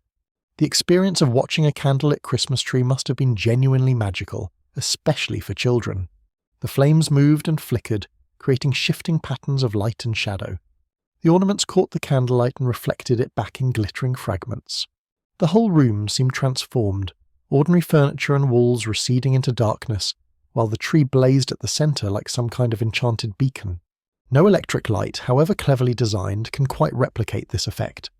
There's something about real fire that speaks to something deep in human consciousness, and the Victorians were right to prize it even at the cost of some risk. Beyond candles, Victorian Christmas trees featured an extraordinary variety of decorations, many of them edible. Sweets, fruits, nuts, and small cakes were hung from the branches as both decoration and treat. Children would be allowed to pluck sweets from the tree, making the decorated evergreen a source of both visual pleasure and literal sweetness. Gingerbread figures, sugar plums, candied fruits, and various other confections might appear on a well-decorated tree. The tradition of edible decorations connected the Christmas tree to older practices of winter feasting and abundance, making the tree a symbol of plenty as well as an object of beauty. The gingerbread ornaments that appeared on many Victorian Christmas trees were often shaped as people, animals, or holiday symbols like stars and hearts. These were baked from a sturdy gingerbread dough that could withstand being hung without crumbling, then decorated with icing, coloured sugar, or small candies. Making the finished sugar plums were another traditional tree decoration, though the term sugar plum meant something different in Victorian times than modern readers might assume. A sugar plum was not actually a plum, but rather a small candy or comfit, a nut or seed coated in layers of hard sugar through a laborious process of repeated dipping and drying. These small sweets could be hung on the tree individually or strung together in garlands. Their bright colours, often white, pink, or pastel shades, added visual interest while promising future enjoyment. Gilded nuts were a particularly elegant tree decoration that combined natural materials with festive enhancement. Walnuts, almonds, or other large nuts were painted with gold or silver paint, or wrapped in metallic foil, transforming humble foodstuffs into glittering ornaments. Some households tied ribbons to their gilded nuts for hanging, others placed them in small nets or bags. The gold-painted walnut became something of a Christmas cliché, appearing on countless Victorian trees and remaining a traditional decoration into the 20th century. Fruit appeared on many Victorian Christmas trees, sometimes fresh and sometimes artificial. Fresh apples were a traditional German decoration, their red colour contrasting beautifully with the green branches. Oranges, still relatively exotic and expensive in Victorian Britain, might appear on wealthier families' trees. Artificial fruits made from various materials offered a more permanent alternative. Papier-mâché apples, wax oranges, and similar constructions could be used year after year, unlike fresh fruit that would eventually rot. The creation of artificial berries and fruits became a minor domestic art form. Sealing wax, that material used for securing letters, could be melted and formed into surprisingly realistic berry shapes. Red sealing wax berries, attached to wire stems and clustered together, created decorations that mimicked holly berries or other winter fruits. The technique required some skill. The wax had to be heated to just the right temperature, shaped quickly before it hardened and attached without breaking, but determined crafters could produce quite convincing results. These wax berries might be used on the tree, on wreaths, or on other Christmas decorations throughout the house. The process of making sealing wax berries was simple enough in concept, but required practice to execute well. A stick of red sealing wax was heated over a candle flame until it began to soften. A small amount of the molten wax was then dropped onto a surface where it would form a round droplet as it cooled. Wire stems could be inserted before the wax fully hardened, creating individual berries that could then be clustered together. Some crafters added variation by mixing waxes of slightly different colours, creating berries with subtle variations in hue that looked more natural than uniform colouring. Glass became an increasingly popular material for Christmas tree ornaments as the Victorian era progressed. German glass blowers, particularly those in the town of Lauscher in Thuringia, developed techniques for producing delicate glass baubles in various shapes and colours. These ornaments were expensive to import, but their beauty made them highly desirable. Wealthier families might have collections of glass ornaments that were carefully stored and brought out year after year, treasured possessions that accumulated memories with each Christmas season. The Lauscher glass blowers had been making glass items for generations, originally focusing on beads and scientific equipment. The transition to Christmas ornaments happened gradually during the early 19th century, as craftsmen experimented with new forms and discovered the market for decorative holiday items. The techniques they developed were closely guarded trade secrets, passed down within families and workshops. A skilled glassblower could produce dozens of ornaments in a day, each one a small work of art formed from molten glass. The shapes available expanded dramatically over the Victorian period. Early ornaments were mostly simple balls, known as kugels, in various sizes and colours. But as demand grew and techniques improved, glassblowers began creating more elaborate forms: birds, animals, fruits, angels, bells, icicles, and countless other shapes. Others were painted with detailed designs. The most elaborate pieces were genuine artworks, far more sophisticated than any homemade decoration could match. The trade in German Christmas ornaments became a significant international business. Lauscher and surrounding towns produced ornaments not just for Germany, but for export markets across Europe and eventually America. British importers established relationships with German manufacturers, buying in bulk and distributing through shops and catalogues. The crisp glassblowers might spend summer months producing ornaments that would ship in autumn and sell at Christmas. But here's where Victorian ingenuity really shines. Families who couldn't afford real glass ornaments found ways to create similar effects using crushed glass. Ground glass, when sprinkled onto a surface coated with glue or varnish, created a glittering frost-like appearance that mimicked snow or ice. This crushed glass technique was used on all kinds of Christmas decorations, from paper ornaments to fabric trims to the branches of the tree itself. A light coating of glue followed by a sprinkling of ground glass transformed ordinary materials into something that sparkled and caught the light. The production of crushed glass for decorative purposes was not something to be undertaken casually. Glass had to be ground fine enough to sparkle, but not so fine that it became an invisible powder. The grinding was done carefully, with the glass wrapped in cloth to prevent shards from flying. The resulting material, sometimes called diamond dust by contemporary crafters, was stored in containers and used sparingly, since producing it was labour-intensive. Commercially produced crushed glass became available as the demand for glittering decorations grew, saving households the trouble of making their own. The safety implications of having ground glass scattered around a household with children seem not to have troubled the Victorians unduly. Our modern consciousness of hazardous materials would certainly flag crushed glass as a concern, but Victorian households operated with different assumptions about acceptable risks. Children were expected to know better than to put sparkly decorations in their mouths, and anyone who did suffer the consequences was presumably considered to have learned a valuable lesson. The glitter that adorns modern Christmas decorations is typically made from plastic, a safer if less elegant alternative to the genuine crushed glass that the Victorians employed. Paper decorations offered another avenue for creative expression on the Victorian Christmas tree. Coloured papers, cut into various shapes, could be hung from branches or used to wrap other objects. Paper chains, long strings of interlocking paper loops, could be draped around the tree as garlands.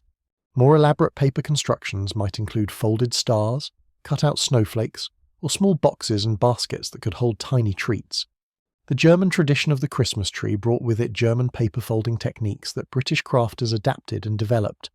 The art of paper cutting for Christmas decorations reached impressive levels of sophistication. Skilled crafters could produce intricate designs by folding paper and making careful cuts, then unfolding to reveal symmetrical patterns of extraordinary complexity. These paper cutouts might depict scenes, figures, or abstract designs. When hung on the tree or in windows where light could pass through them, they created beautiful effects. Some Victorian paper cutouts were genuine folk art, preserved today in museum collections as examples of 19th century decorative craftsmanship. Cornucopias, small cone-shaped containers made from paper or card, were popular tree decorations that could hold sweets or small gifts. These might be plain or elaborately decorated depending on the skill and ambition of the maker. A nicely made cornucopia added both visual interest and practical value to the tree, since it could serve as a vehicle for small treats that would otherwise be difficult to hang. Children particularly enjoyed the cornucopias, which combined the pleasures of decoration with the anticipation of finding something good inside. The creation of paper decorations was a family activity that could involve members of all ages. Children could handle simpler tasks, cutting paper into strips, gluing loops together for chains, while adults tackled more complex projects. The work passed the time on dark winter evenings while also producing something useful and beautiful. Families might develop their own characteristic styles of paper decoration, traditions that evolved over years and were passed down through generations. The writing of Christmas messages and greetings on paper decorations added another dimension to tree trimming. These written elements personalized the tree, making it specific to the household rather than a generic display. Some families developed elaborate systems of paper decorations with layered meanings, ornaments commemorating significant events, messages referencing family jokes or traditions, tributes to absent or deceased loved ones. One particularly interesting technique involved the use of rice or other grains to add texture and dimension to paper decorations. Letters and designs could be outlined in glue, then covered with rice grains before the adhesive dried. The rice created a raised, textured surface that stood out from the flat paper background. When the decoration was painted or gilded, the rice-covered areas caught the light differently than the surrounding paper, creating subtle three-dimensional effects. This technique worked especially well for monograms, initials, or short words that deserved special emphasis. The rice grain technique required patience and a steady hand. The glue had to be applied in precise lines. Too thick and it would spread, losing definition. Too thin and the rice wouldn't adhere properly. The grains had to be placed while the glue was still wet, which meant working in small sections. Any loose grains needed to be shaken off before the glue dried, or they would end up stuck in the wrong places. The finished product, if properly executed, had a sophistication that belied its simple materials. Tinsel, in its original Victorian form, was made from thin strips of actual metal, usually lead or silver alloy. These metal strips were cut extremely fine and used to add sparkle and movement to tree decorations. Real metal tinsel had a weight and sheen that modern plastic tinsel cannot quite replicate, though it was also expensive and required care to prevent tarnishing. Lead tinsel, in particular, would eventually be recognised as a health hazard and discontinued, but Victorian households used it without apparent concern. The arrangement of decorations on the tree was itself an art form that families developed over time. Different households had different preferences for how a tree should look. Some favoured symmetrical arrangements with decorations placed at regular intervals. Others preferred a more natural, apparently random distribution. Some loaded every branch with as many decorations as it could hold, while others favoured a sparser approach that allowed the tree's natural beauty to show through. The ideal Christmas tree was a matter of taste, and tastes varied. The tree topper was a particularly important decorative element, the crowning glory of the entire display. Angels were a popular choice, representing the angels who announced Christ's birth to the shepherds. Stars were another common option, representing the Star of Bethlehem that guided the wise men. Some families used elaborate spires or points that echoed church architecture. The topper was often the most expensive and carefully preserved ornament, brought out year after year to complete the tree. What size tree would fit in the available space? How full should it be? How fresh could it be kept given the time between cutting and Christmas Day?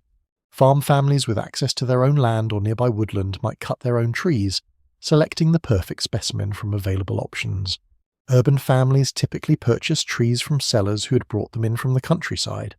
Either way, getting the right tree, not too big, not too small, properly shaped, adequately fresh, was an important part of Christmas preparation. The species of tree used for Christmas varied by region and availability. In Germany, the traditional choice was often a fir tree, the Nordmann fir or similar species with soft needles that didn't drop too quickly and didn't prick when handled. British families used whatever evergreens were available locally, which might include spruce, pine, or yew.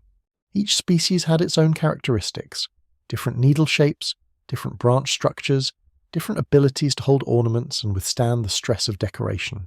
Fir trees generally made the best Christmas trees, but they weren't always available everywhere. The cutting of a Christmas tree was ideally done not too long before the holiday, since freshly cut trees stayed green and held their needles much better than those that had been cut weeks in advance. But practical considerations often intervened. A farmer might need to cut his tree when he had time, regardless of the optimal schedule. Trees cut in early December and stored in a cool place could still be acceptable by Christmas, though they wouldn't be as fresh as those cut the week before the holiday. Transporting the tree to its destination presented its own challenges. A Christmas tree is an awkward object to move, bulky, prickly, with branches that catch on everything. Farm families might bring their tree home by cart or carry it by hand if the distance wasn't too great. Urban families purchasing trees had to get them through crowded streets and upstairs, often leaving trails of needles along the way. The arrival of the tree at its destination was always something of an event, as family members gathered to see what had been selected and began imagining how it would look once decorated. The tree, for families who normally kept their best room closed and unheated to save fuel, the Christmas tree provided an excuse to open and warm the space, making it available for holiday celebrations. The presence of the tree transformed the room into a festive centre, a special space set apart from everyday domestic life. The tree needed to be secured in some kind of stand or container that would hold it upright and ideally supply water to keep it fresh. Various solutions were employed, from simple buckets filled with sand or stones to more elaborate purpose-built tree stands. Some households created decorative covers for their tree containers, hiding the utilitarian bucket behind fabric or paper wrappings. The base of the tree was often surrounded by additional decorations, wrapped presents of course, but also nativity scenes, toy villages, or other Christmas displays. The tradition of placing presents under the tree developed alongside the tree tradition itself. In German practice, gifts were often hung directly on the tree's branches, but British families generally preferred to arrange them at the base. This created a visually impressive display on Christmas morning, with the decorated tree rising above a pile of wrapped packages. Children were encouraged to anticipate this sight, building excitement through the days leading up to Christmas. The tree thus became not just a decoration but a focal point for the gift-giving that was becoming increasingly central to the holiday celebration.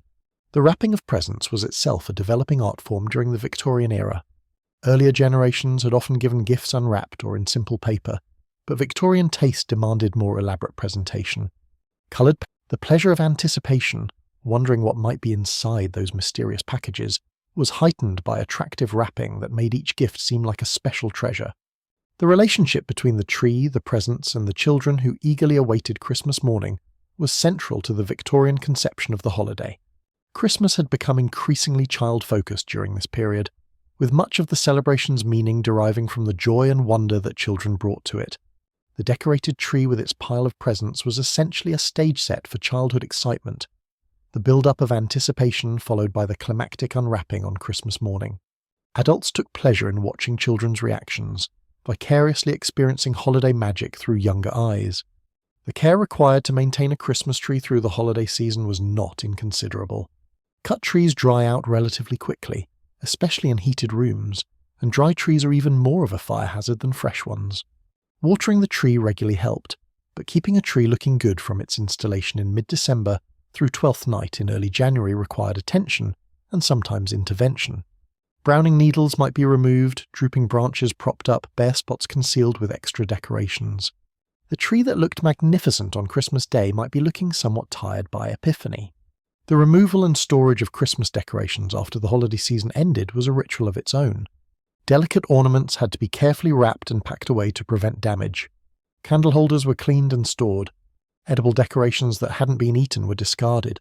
The tree itself was removed from the house, typically to be burned or composted. The transformation from festive to ordinary was complete, and the decorations would rest in storage until the next Christmas season called them back into service. Some families developed extensive collections of Christmas tree ornaments over the years, adding new pieces each Christmas and preserving favourites that had special memories attached. These particular ornaments might be associated with specific memories: the angel that grandmother had made, the glass ball purchased on a special trip, the paper star that a child had created in their first attempt at Christmas crafting. The inheritance and transmission of Christmas ornaments across generations created tangible links between past and present. A married daughter might receive some of her mother's ornaments, carrying family tradition into her new household. A grandmother's handmade decorations might be preserved long after her death, brought out each year as a remembrance of someone no longer present. The ornament collection thus became a family history in miniature, each piece carrying its own story and significance. The sentimental attachment to particular ornaments could be quite powerful. A glass ball might be treasured not for its intrinsic beauty, but because it had been on every family Christmas tree since childhood. A homemade ornament might be preserved despite its obvious imperfections because of what it represented. A child's early creativity, a grandmother's patient craftsmanship, a particular Christmas that held special meaning. These emotional associations transformed ordinary objects into repositories of family memory, given special significance by their annual reappearance at Christmas time. The breakage of a treasured ornament could cause genuine distress, especially if it was irreplaceable. Delicate glass balls were particularly vulnerable, and many families had sad stories of favourite ornaments accidentally dropped and shattered. Some households developed elaborate precautions for protecting their most valued pieces: special padding, particular storage locations, restrictions on which family members were allowed to handle certain items. The preservation of Christmas ornaments across decades required care and attention that testified to their emotional importance. The Christmas tree tradition, though it spread rapidly through British society, didn't reach everyone equally or simultaneously. Wealthy urban families were the earliest adopters, with middle-class households following suit as trees became more fashionable and more available. Rural and working-class families came later to the tradition, and some never adopted it at all. It required money for the tree itself and for decorations. It required alignment with a fashion that some people simply didn't care about. The cost of maintaining a proper Christmas tree was not trivial for families of limited means. The tree itself might cost several shillings, a meaningful expense when wages might be only a few shillings per week. Candles had to be purchased or made. Ornaments, whether bought or homemade, required materials and time. For truly poor families, these expenses were simply impossible, and Christmas was celebrated, if at all, without a tree. The decorated Christmas tree was, in its early years, primarily a middle and upper-class phenomenon that only gradually became accessible to broader segments of society. Public Christmas trees began to appear during the Victorian era, bringing the experience to people who couldn't afford trees of their own. Churches might set up trees for their congregations. Charitable organizations decorated trees as part of their Christmas celebrations for the poor. These public trees allowed everyone to participate in the new tradition, even those whose personal circumstances made private tree ownership impossible. The sight of a decorated Christmas tree, even if it belonged to someone else, became part of the shared Christmas experience. Schools and Sunday schools often had Christmas trees around which children would gather for holiday celebrations. These institutional trees might be decorated by the children themselves, giving them hands-on experience with the new custom, even if their homes couldn't afford trees. The presents distributed from school Christmas trees, typically modest gifts like oranges, nuts, or small toys, might be the only Christmas gifts some poor children received. The tree became a vehicle for charity as well as celebration. For our Victorian farm family, the Christmas tree was a relatively new addition to their holiday traditions, something their parents or grandparents probably hadn't done, but something that felt increasingly expected as the custom spread through society. Their tree was likely smaller and more modestly decorated than those of wealthy families, but it served the same purpose, creating a focal point for Christmas celebration, a visual symbol of the holiday spirit, a gathering place for family during the most special time of the year. The making of ornaments for the tree could begin weeks before Christmas, as family members worked on their contributions to the decorative scheme. A daughter might spend evenings creating paper decorations. A son might help his father with the more mechanical tasks of preparing candle holders or constructing a tree stand. The mother would coordinate everything, ensuring that the various elements would come together into a coherent display. The tree decoration was a collective effort, and the finished product represented the combined work of the entire household. As the candles were finally lit on the completed tree, the room transformed. The ordinary parlour became something magical, the mundane transformed into the wondrous. The flames danced among the branches, their light catching the glitter of crushed glass and the sheen of metallic tinsel. The homemade ornaments, products of hours of family labour, held their own against the darkness outside.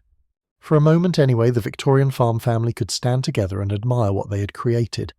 A symbol of Christmas hope and beauty, standing evergreen against the winter's cold.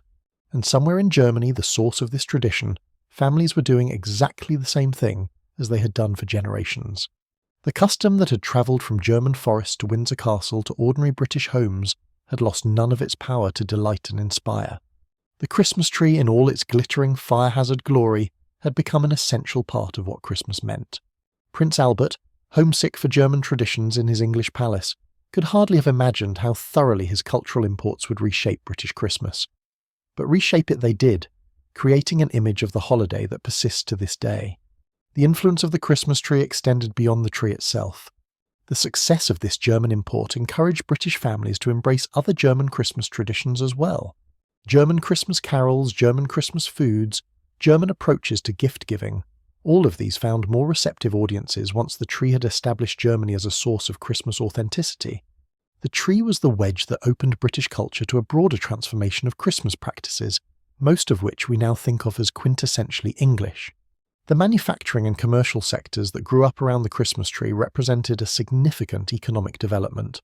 Nurseries expanded to meet demand for cut trees. Ornament makers, candle producers, and tree stand manufacturers all benefited from the new market. The Christmas shopping season, which would eventually become a major driver of retail commerce, owed much of its early development to the tree and its associated requirements. December became a month of commercial activity focused specifically on Christmas, a pattern that would only intensify in the decades to come. The environmental impact of millions of cut trees was not something that Victorian Britain worried much about. Forests were plentiful enough that the annual harvest of Christmas trees didn't raise alarm. The trees were composted or burned after use, returning their materials to the natural cycle. It would be much later, in the 20th century, that concerns about deforestation and sustainability would lead to the development of artificial trees and tree farms as alternatives to wild harvesting. The Victorians cut their trees without much thought about long-term consequences, focused on the immediate pleasure of a decorated parlour. The tree stands ready now, decorated and waiting for the celebrations to come.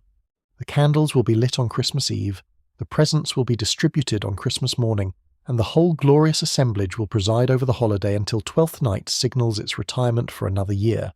The tradition is established, the magic is made, and our Victorian Christmas is nearly complete. But there's still more to explore, the final elements that will bring everything together in the grand celebration that all this preparation has been building toward. And so we arrive at the culmination of everything. All those weeks of preparation, all those hours of labour, all those carefully laid plans coming together in the great celebration that was Victorian Christmas. The pudding has reached its perfect maturity. The four-bird pie rests in cold splendour. The cards have been sent and received, their cheerful messages adorning mantelpieces throughout the land. The tree stands decorated in the parlour, ready for its candles to be lit. And now, it was a social ritual with roots stretching back to medieval times and beyond. A temporary suspension of the normal rules that governed relationships between rich and poor, landlord and tenant, master and servant. For a brief period during the Christmas season, the barriers dropped, or at least they lowered somewhat, and people who occupied very different positions in the social hierarchy came together to eat, drink, and celebrate as something approaching equals. Not actual equals, mind you. Victorian England never quite managed that, but closer to it than at any other time of year. The tradition of the landlord's Christmas feast for his tenants was one of the great set pieces of rural Victorian life. The local squire or major landowner would invite all the tenant farmers and their families to dine at the great house, typically on Christmas Day itself or on one of the days immediately following. This wasn't just hospitality, it was obligation, part of the unwritten contract that bound landlord and tenant together in a relationship of mutual, if unequal, dependence. The landlord provided land, protection, and occasional generosity. The tenants provided rent, labour, and deference. The Christmas feast was where this bargain was renewed and celebrated, where both parties demonstrated their commitment to maintaining the relationship for another year. The preparations at the great house for such a feast were extensive and began weeks in advance. The kitchens would be working at full capacity, producing quantities of food that seem almost absurd to modern sensibilities.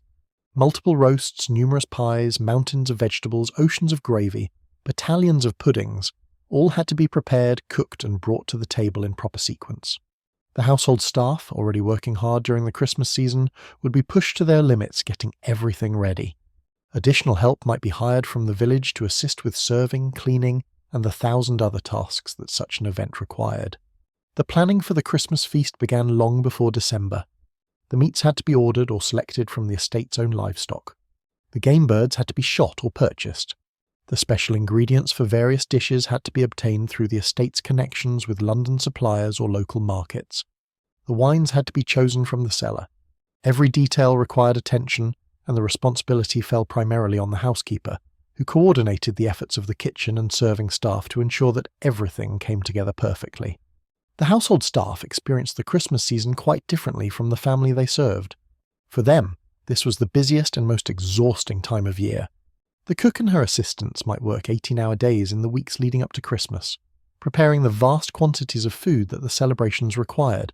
The housemaids had to ensure that every room was spotless for the visitors and guests. The footmen and butler had to be ready to serve at any moment, their appearance immaculate, their manner faultlessly professional.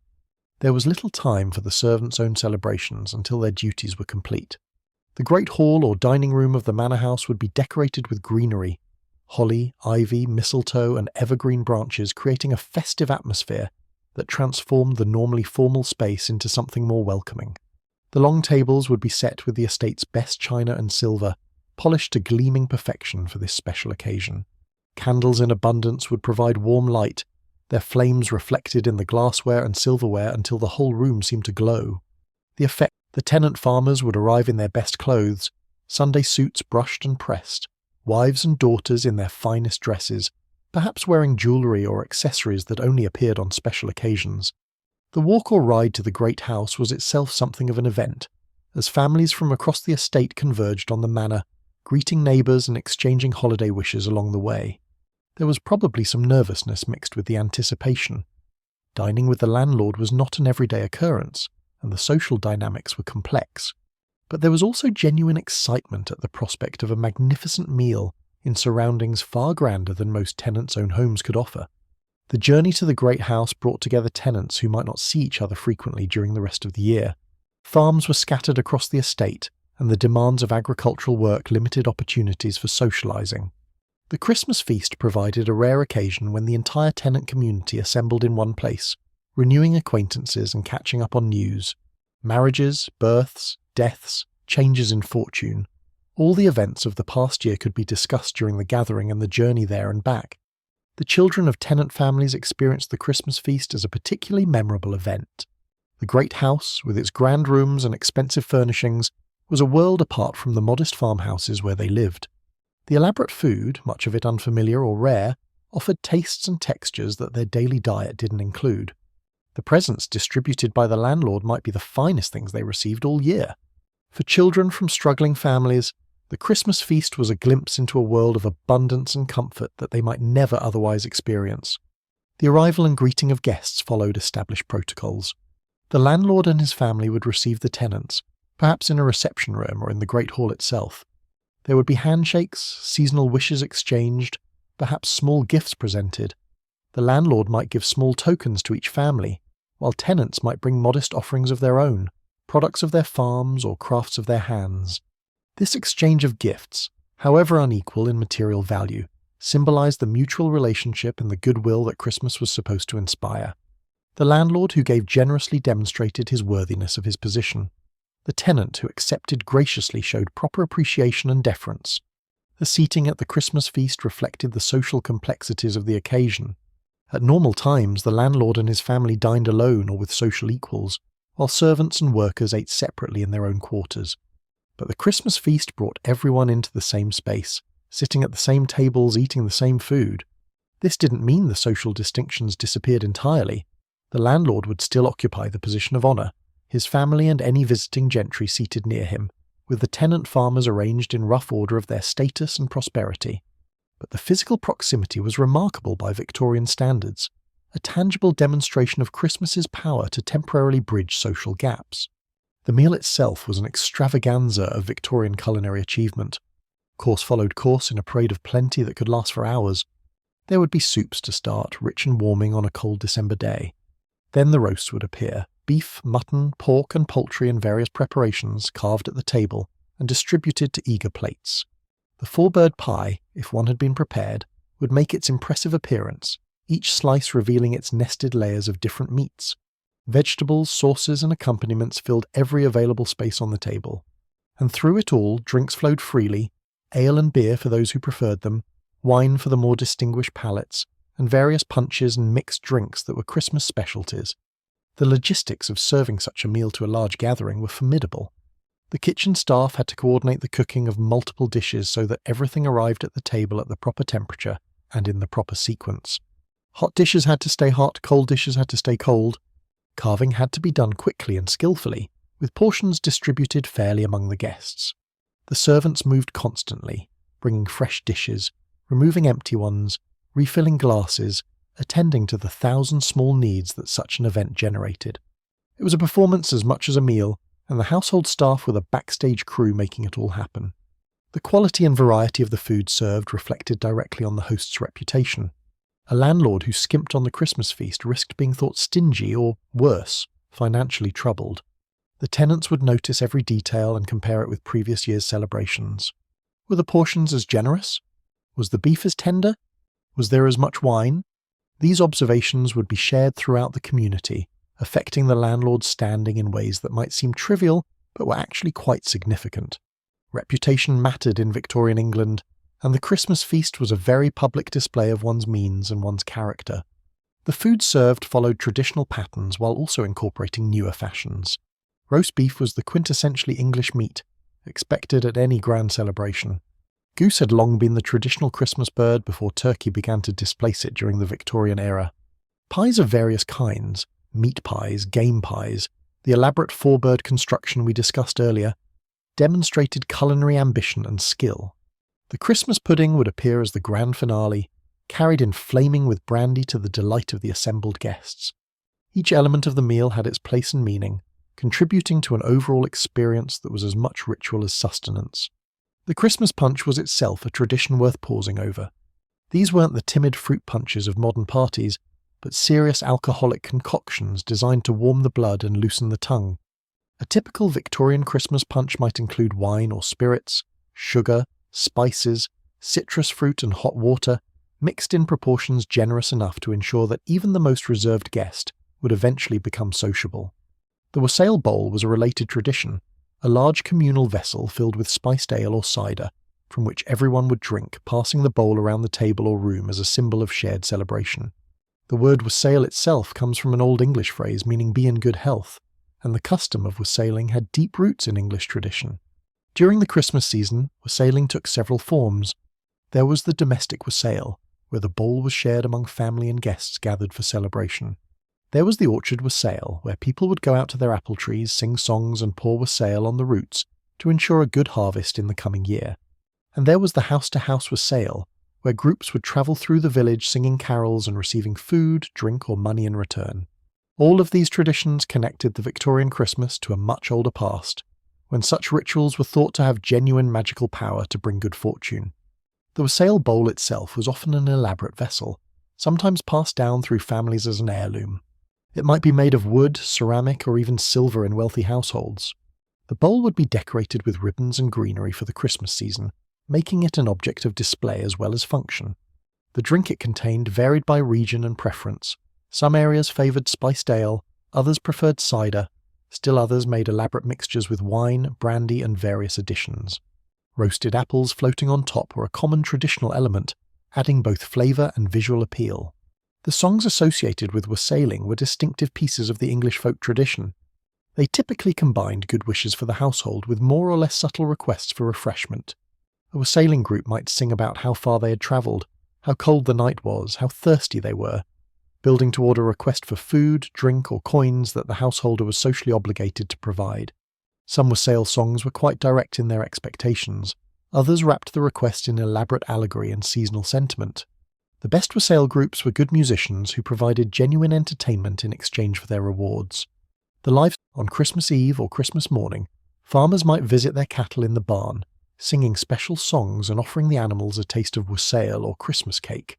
This practice was based on the belief that animals had special status at Christmas time. Legend held that cattle would kneel at midnight on Christmas Eve in honour of the Christ child born in a stable, and that they were briefly given the power of speech. Whether Victorian farmers literally believed these legends or simply enjoyed maintaining colourful traditions is hard to say, but the custom of blessing the livestock with song and drink persisted in many communities. Winter was a difficult time for livestock with limited feed and harsh conditions.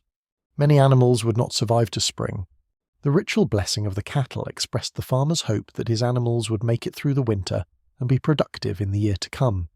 It was also a way of acknowledging the importance of these animals to the farm's economy and the family's survival.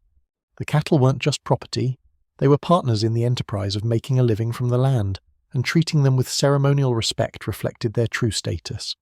The songs sung during wassailing were traditional pieces, many of them passed down through generations with only gradual modifications.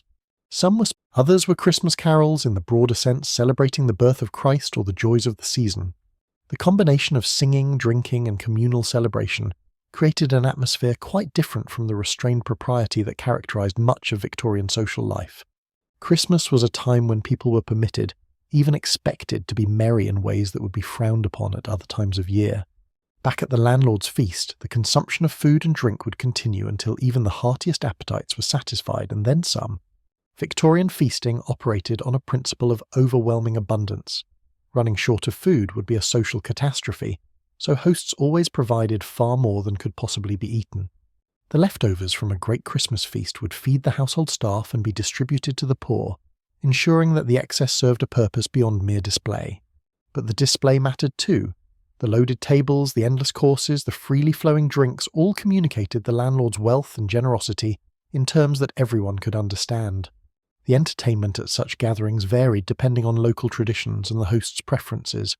Music was almost universal, whether from professional musicians hired for the occasion, talented members of the household, or the assembled guests themselves joining in carols and seasonal songs. The village band, if one existed, might be invited to play, bringing their instruments and their repertoire of traditional pieces to enhance the celebration. Dancing might follow dinner, with country dances that allowed people of different social levels to participate together in ways that more formal ballroom dancing would not have permitted. The village band deserves particular attention because it represented a distinctive form of rural musical culture that was already beginning to fade during the Victorian era. These bands typically consisted of local men who had taught themselves or each other to play various instruments: clarinets, flutes, bassoons, violins, cellos, and whatever else was available. They played at church services, at village celebrations, and at the great houses when invited. Their repertoires mixed sacred music with folk tunes, traditional carols with newer compositions. The sound they produced was probably quite different from professional orchestras, rougher perhaps, but with an authentic local character that polished performers couldn't replicate. The instruments themselves were often interesting stories. A village band's clarinet might have been purchased decades ago by a grandfather who taught himself to play, then passed down to a son and grandson. A violin might have been made by a local craftsman who had learned the rudiments of the trade. These weren't expensive professional instruments, and they might not always be in perfect tune or repair, but learning to play in a village band was an informal process quite different from formal musical education. A young man interested in joining would typically apprentice himself to an older player, learning by observation and practice. There was no written curriculum, no examinations, no certificates. You either could play well enough to contribute to the band, or you couldn't. This informal system produced musicians of varying abilities, but at its best it created genuine masters of their instruments who could have held their own with more formally trained players. The church gallery bands, as they were sometimes called, had been a fixture of English rural life for generations, providing music for worship when organs were rare and expensive. They occupied a special place in the church building itself, typically a raised gallery at the back where they could see and be seen. Their playing accompanied hymns and psalms, adding instrumental colour to congregational singing. At Christmas, their role was particularly important, as they led the special seasonal music that marked the holiday in the church calendar. The old carols that they played and sang were often quite different from the polished Victorian compositions that were beginning to dominate urban Christmas celebrations. The relationship between the band and the congregation was symbiotic. The band provided musical leadership that helped the congregation sing with confidence and enthusiasm. The congregation, in turn, provided the band with a purpose and an appreciative audience. The band members were respected figures in the community, their musical gifts recognized as a genuine contribution to village life. Being asked to join the band was an honor. Being its leader was a position of some local prestige. These old but they were the authentic musical expression of rural English Christmas, connecting Victorian villagers to generations of ancestors who had sung the same songs in the same places. The Victorian era saw a movement to collect and preserve these traditional carols before they were lost, as railways and urban culture began to homogenise English life.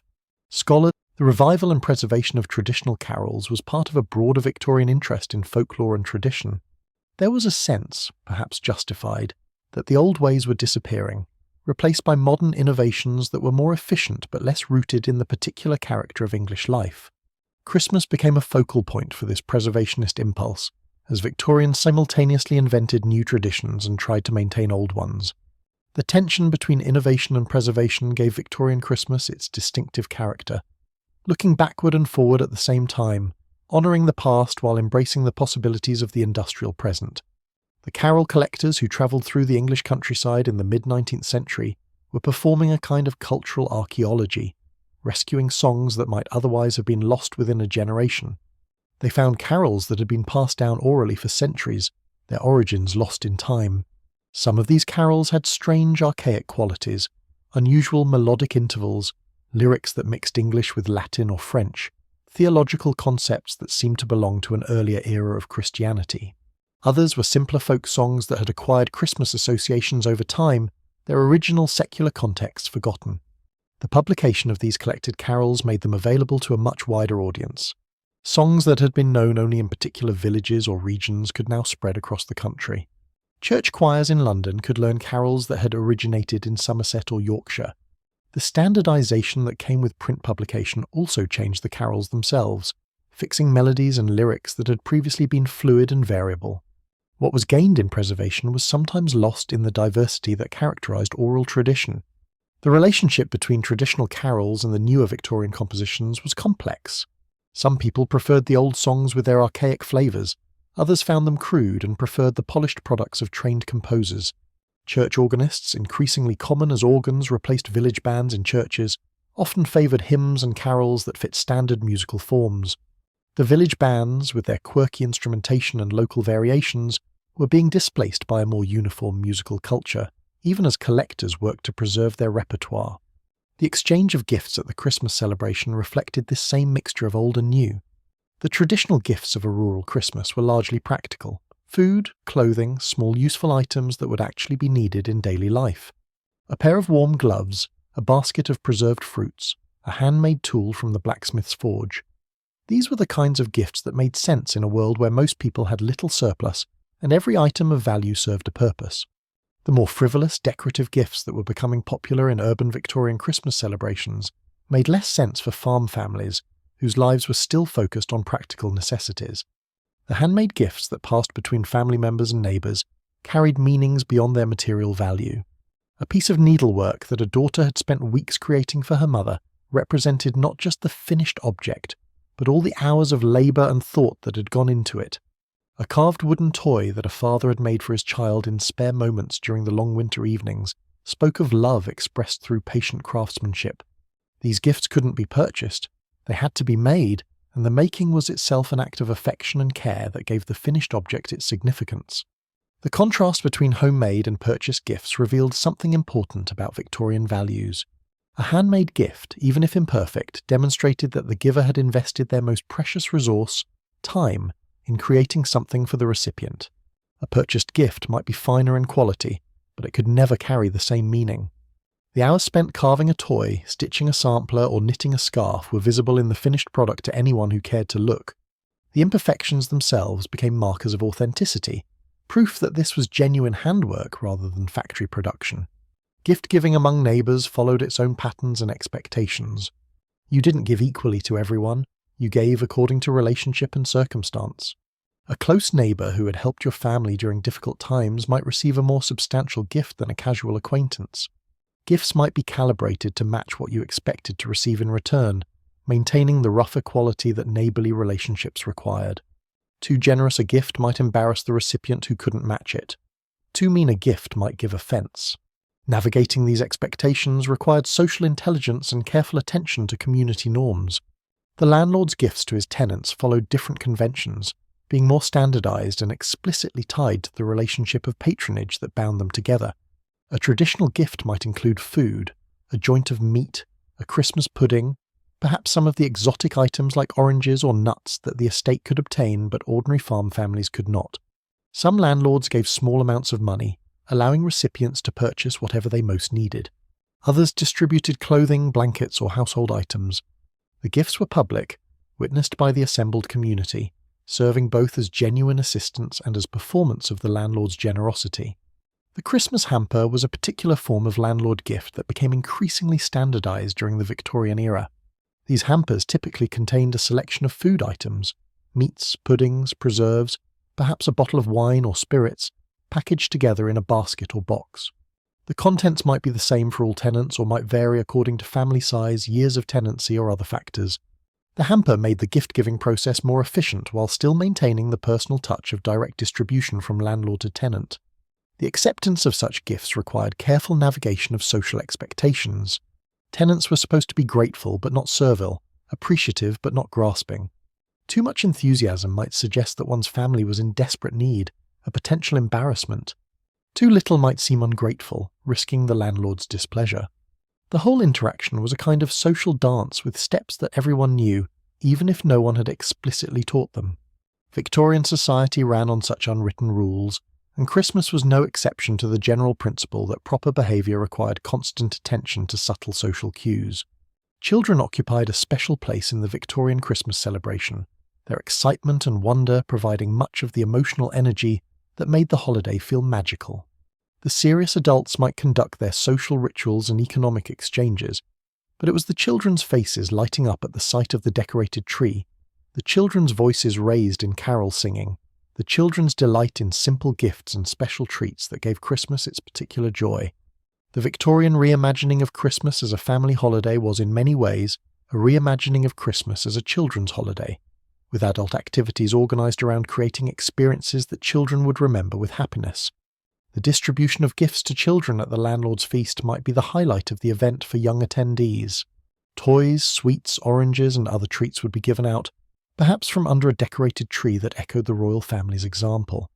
The excitement of receiving a gift was intensified by the grand setting, the presence of so many people, and the special atmosphere of the occasion. For children from modest farm families, the landlord's feast might offer experiences and treats that they couldn't have at home. Rich foods, elaborate decorations, perhaps toys more sophisticated than their parents could afford. These childhood memories would help cement loyalty to the estate and its owner for years to come. The after-dinner period at the Christmas feast allowed for more informal socializing. With the serious eating concluded, people could move around, chat with friends and neighbors, perhaps play games or engage in other entertainments.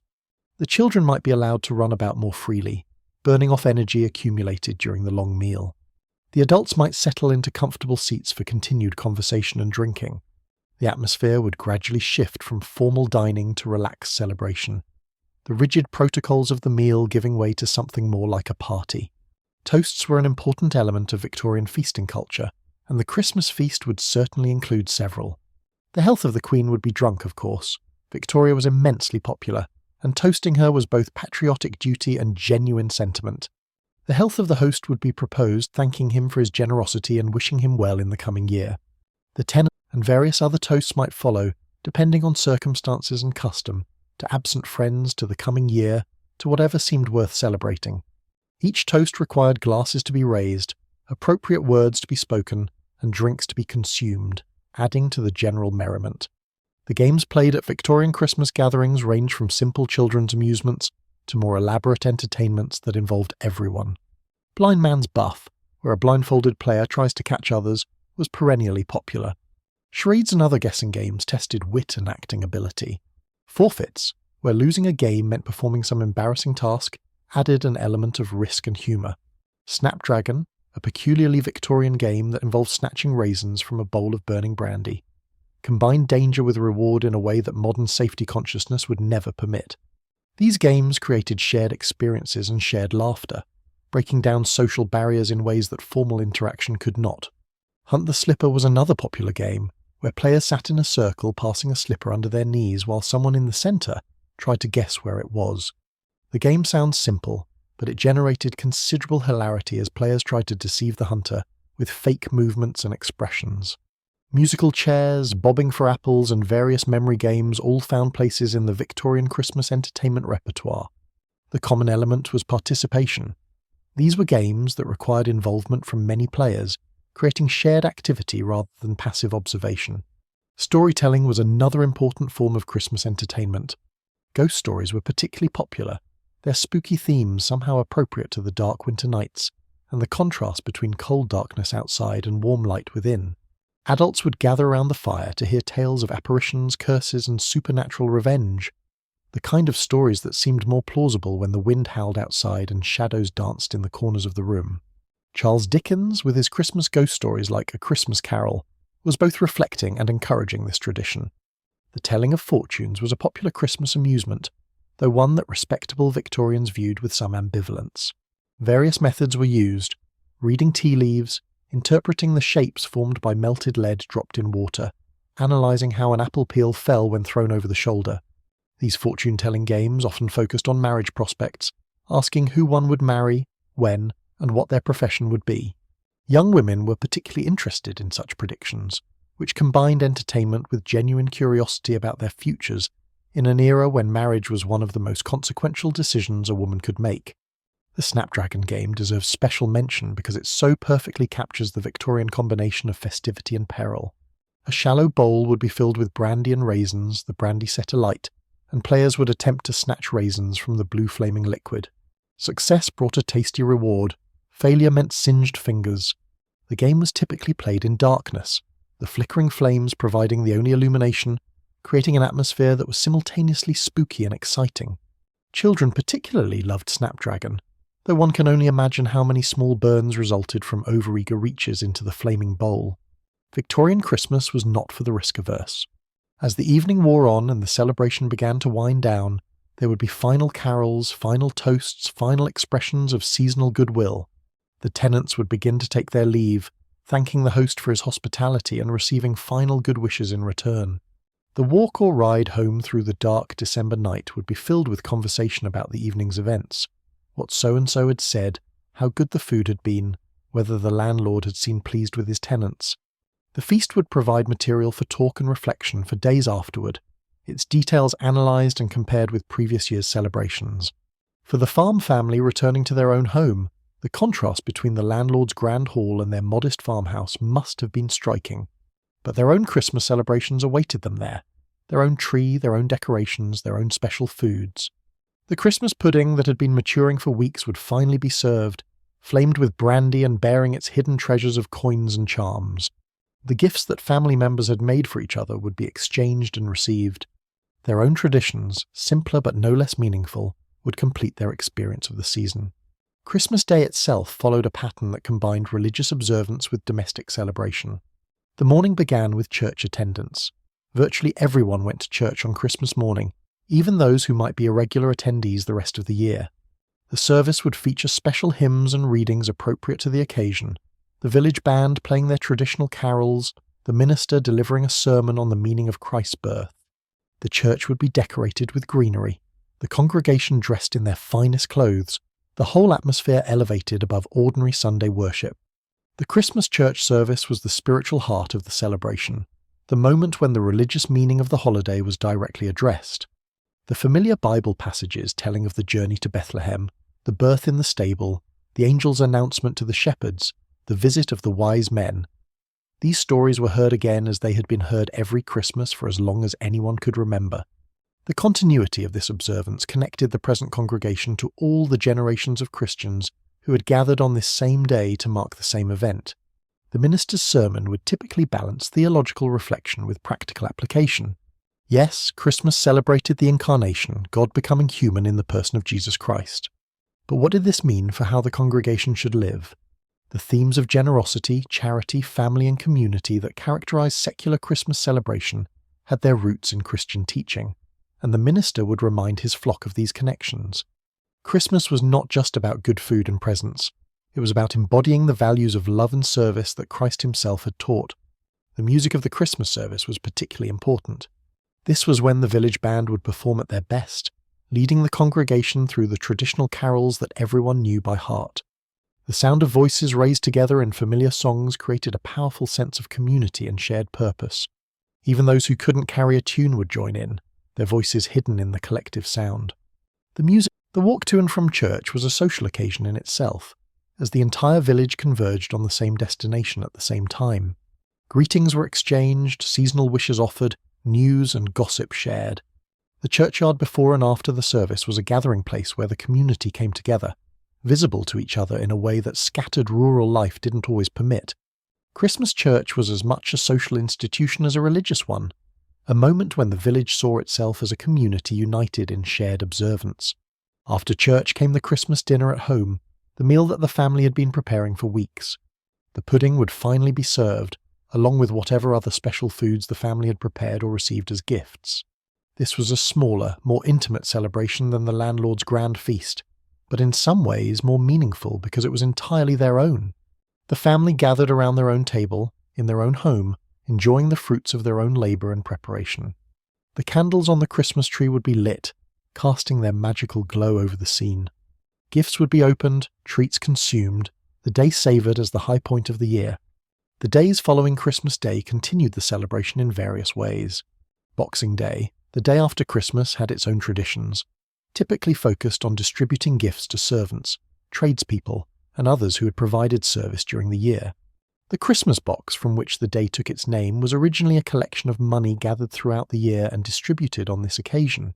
In a rural context, Boxing Day might involve visiting neighbours, continuing the round of celebration and socialising that characterised the entire season. The origins of Boxing Day are somewhat obscure, but by the Victorian era it had become an established part of the Christmas calendar. Servants who had worked through Christmas Day serving their employers would have Boxing Day off, with an opportunity to visit their own families and receive their Christmas boxes. Tradespeople who had supplied goods during the year, the butcher, the baker, the milkman, might receive small gifts or tips in recognition of their service. The day represented a kind of settling of accounts, acknowledgement that the smooth running of daily life depended on the labour of many people who deserved recognition and reward. The period between Christmas and New Year was often a relatively quiet time on the farm. The rush of Christmas preparation was over, but winter still limited what outdoor work could be done. Families might use this time for rest and recovery, for visiting relatives, for simply enjoying the festive atmosphere while it lasted. The decorations would stay up, the special foods would continue to be eaten, and the holiday spirit would persist until Twelfth Night signalled the official end of the Christmas season. This liminal period between Christmas and the return to normal life had its own character. The intense preparation was finished. The grand climax had occurred. What remained was a gradual descent back to ordinary existence.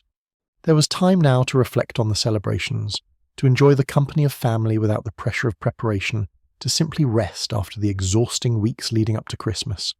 The farm work that would resume after Twelfth Night could wait. For now, the family could simply be together. Visits to relatives who lived at some distance were often scheduled for this period. The days immediately before and on Christmas itself were typically spent at home or with the immediate local community. But the days between Christmas and New Year might see journeys to see grandparents, aunts and uncles, cousins who lived in other villages or towns. These visits maintained the extended family connections that were so important in an era before telephones and easy travel. The physical presence of relatives, however brief, reinforced bonds that might otherwise weaken over time. The foods of the Christmas season continued to appear on the table during this period. The Christmas pudding, that massive preparation, would provide servings for days. Cold meats from the Christmas dinner could be sliced and served with pickles and bread. The various preserves, candied fruits, and special treats that had been accumulated for the holiday would be gradually consumed. There was no 12th. The decorations would come down, the tree would be removed, and normal life would resume. There were often special Twelfth Night celebrations, a final feast, a Twelfth Night cake with hidden tokens similar to the Christmas pudding, various games and entertainments. But beneath the merriment was an awareness that the special time was ending, that the ordinary routine of winter life was about to reassert itself. The Twelfth Night cake was a particular tradition, a rich fruit cake containing hidden items that determined roles for the evening's festivities. Whoever found the bean would be king, whoever found the pea would be queen. These mock monarchs would preside over the Twelfth Night party, giving commands that others had to obey, at least within the bounds of good humour.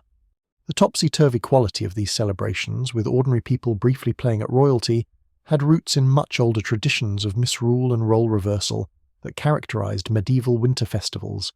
The taking down of Christmas decorations was hedged about with superstition. Leaving decorations up past Twelfth Night was thought to bring bad luck, though the exact nature of this misfortune varied in different tellings. The greenery that had adorned the house would be taken outside and burned, returning to the elements from which it had come. The tree would be disposed of. The ornaments would be carefully packed away for another year. The house would return to its ordinary appearance, the transformation from festive to everyday complete. The return to normal life after Christmas could feel somewhat flat. The weeks of preparation, the crescendo of celebration, the special atmosphere of the season, all of this gave way to ordinary winter with its short days, cold weather, and routine labour. January and February were typically the hardest months on the farm, when stores of food from the previous harvest began to run low, and spring seemed impossibly far away. The brightness of Christmas served in part to break up this difficult period, providing a point of warmth and celebration in the midst of winter's darkness. The Victorian Christmas we've been exploring throughout this journey was, in many ways, a new creation. A combination of old traditions and fresh innovations that came together in the middle decades of the 19th century to form something unprecedented. The Christmas tree from Germany, the Christmas card from commercial innovation, the elaborate gift-giving encouraged by industrial prosperity, the child-centered family celebration promoted by the royal example, all of these were recent developments that would have been unfamiliar to earlier generations. Yet they coexisted with much older practices. The charitable obligations of the wealthy, the community feasts, the wassailing customs, the traditional carols that village bands played in their church galleries. This mixture of old and new gave Victorian Christmas its distinctive character and its lasting appeal. The Victorians were creating a festival that honoured tradition while embracing modernity, that looked backward to an idealised past while incorporating the products of industrial progress. The farm family we've followed through these chapters experienced this mixture directly. They made their decorations by hand using techniques passed down through generations, but they might also receive manufactured goods delivered by the railway network,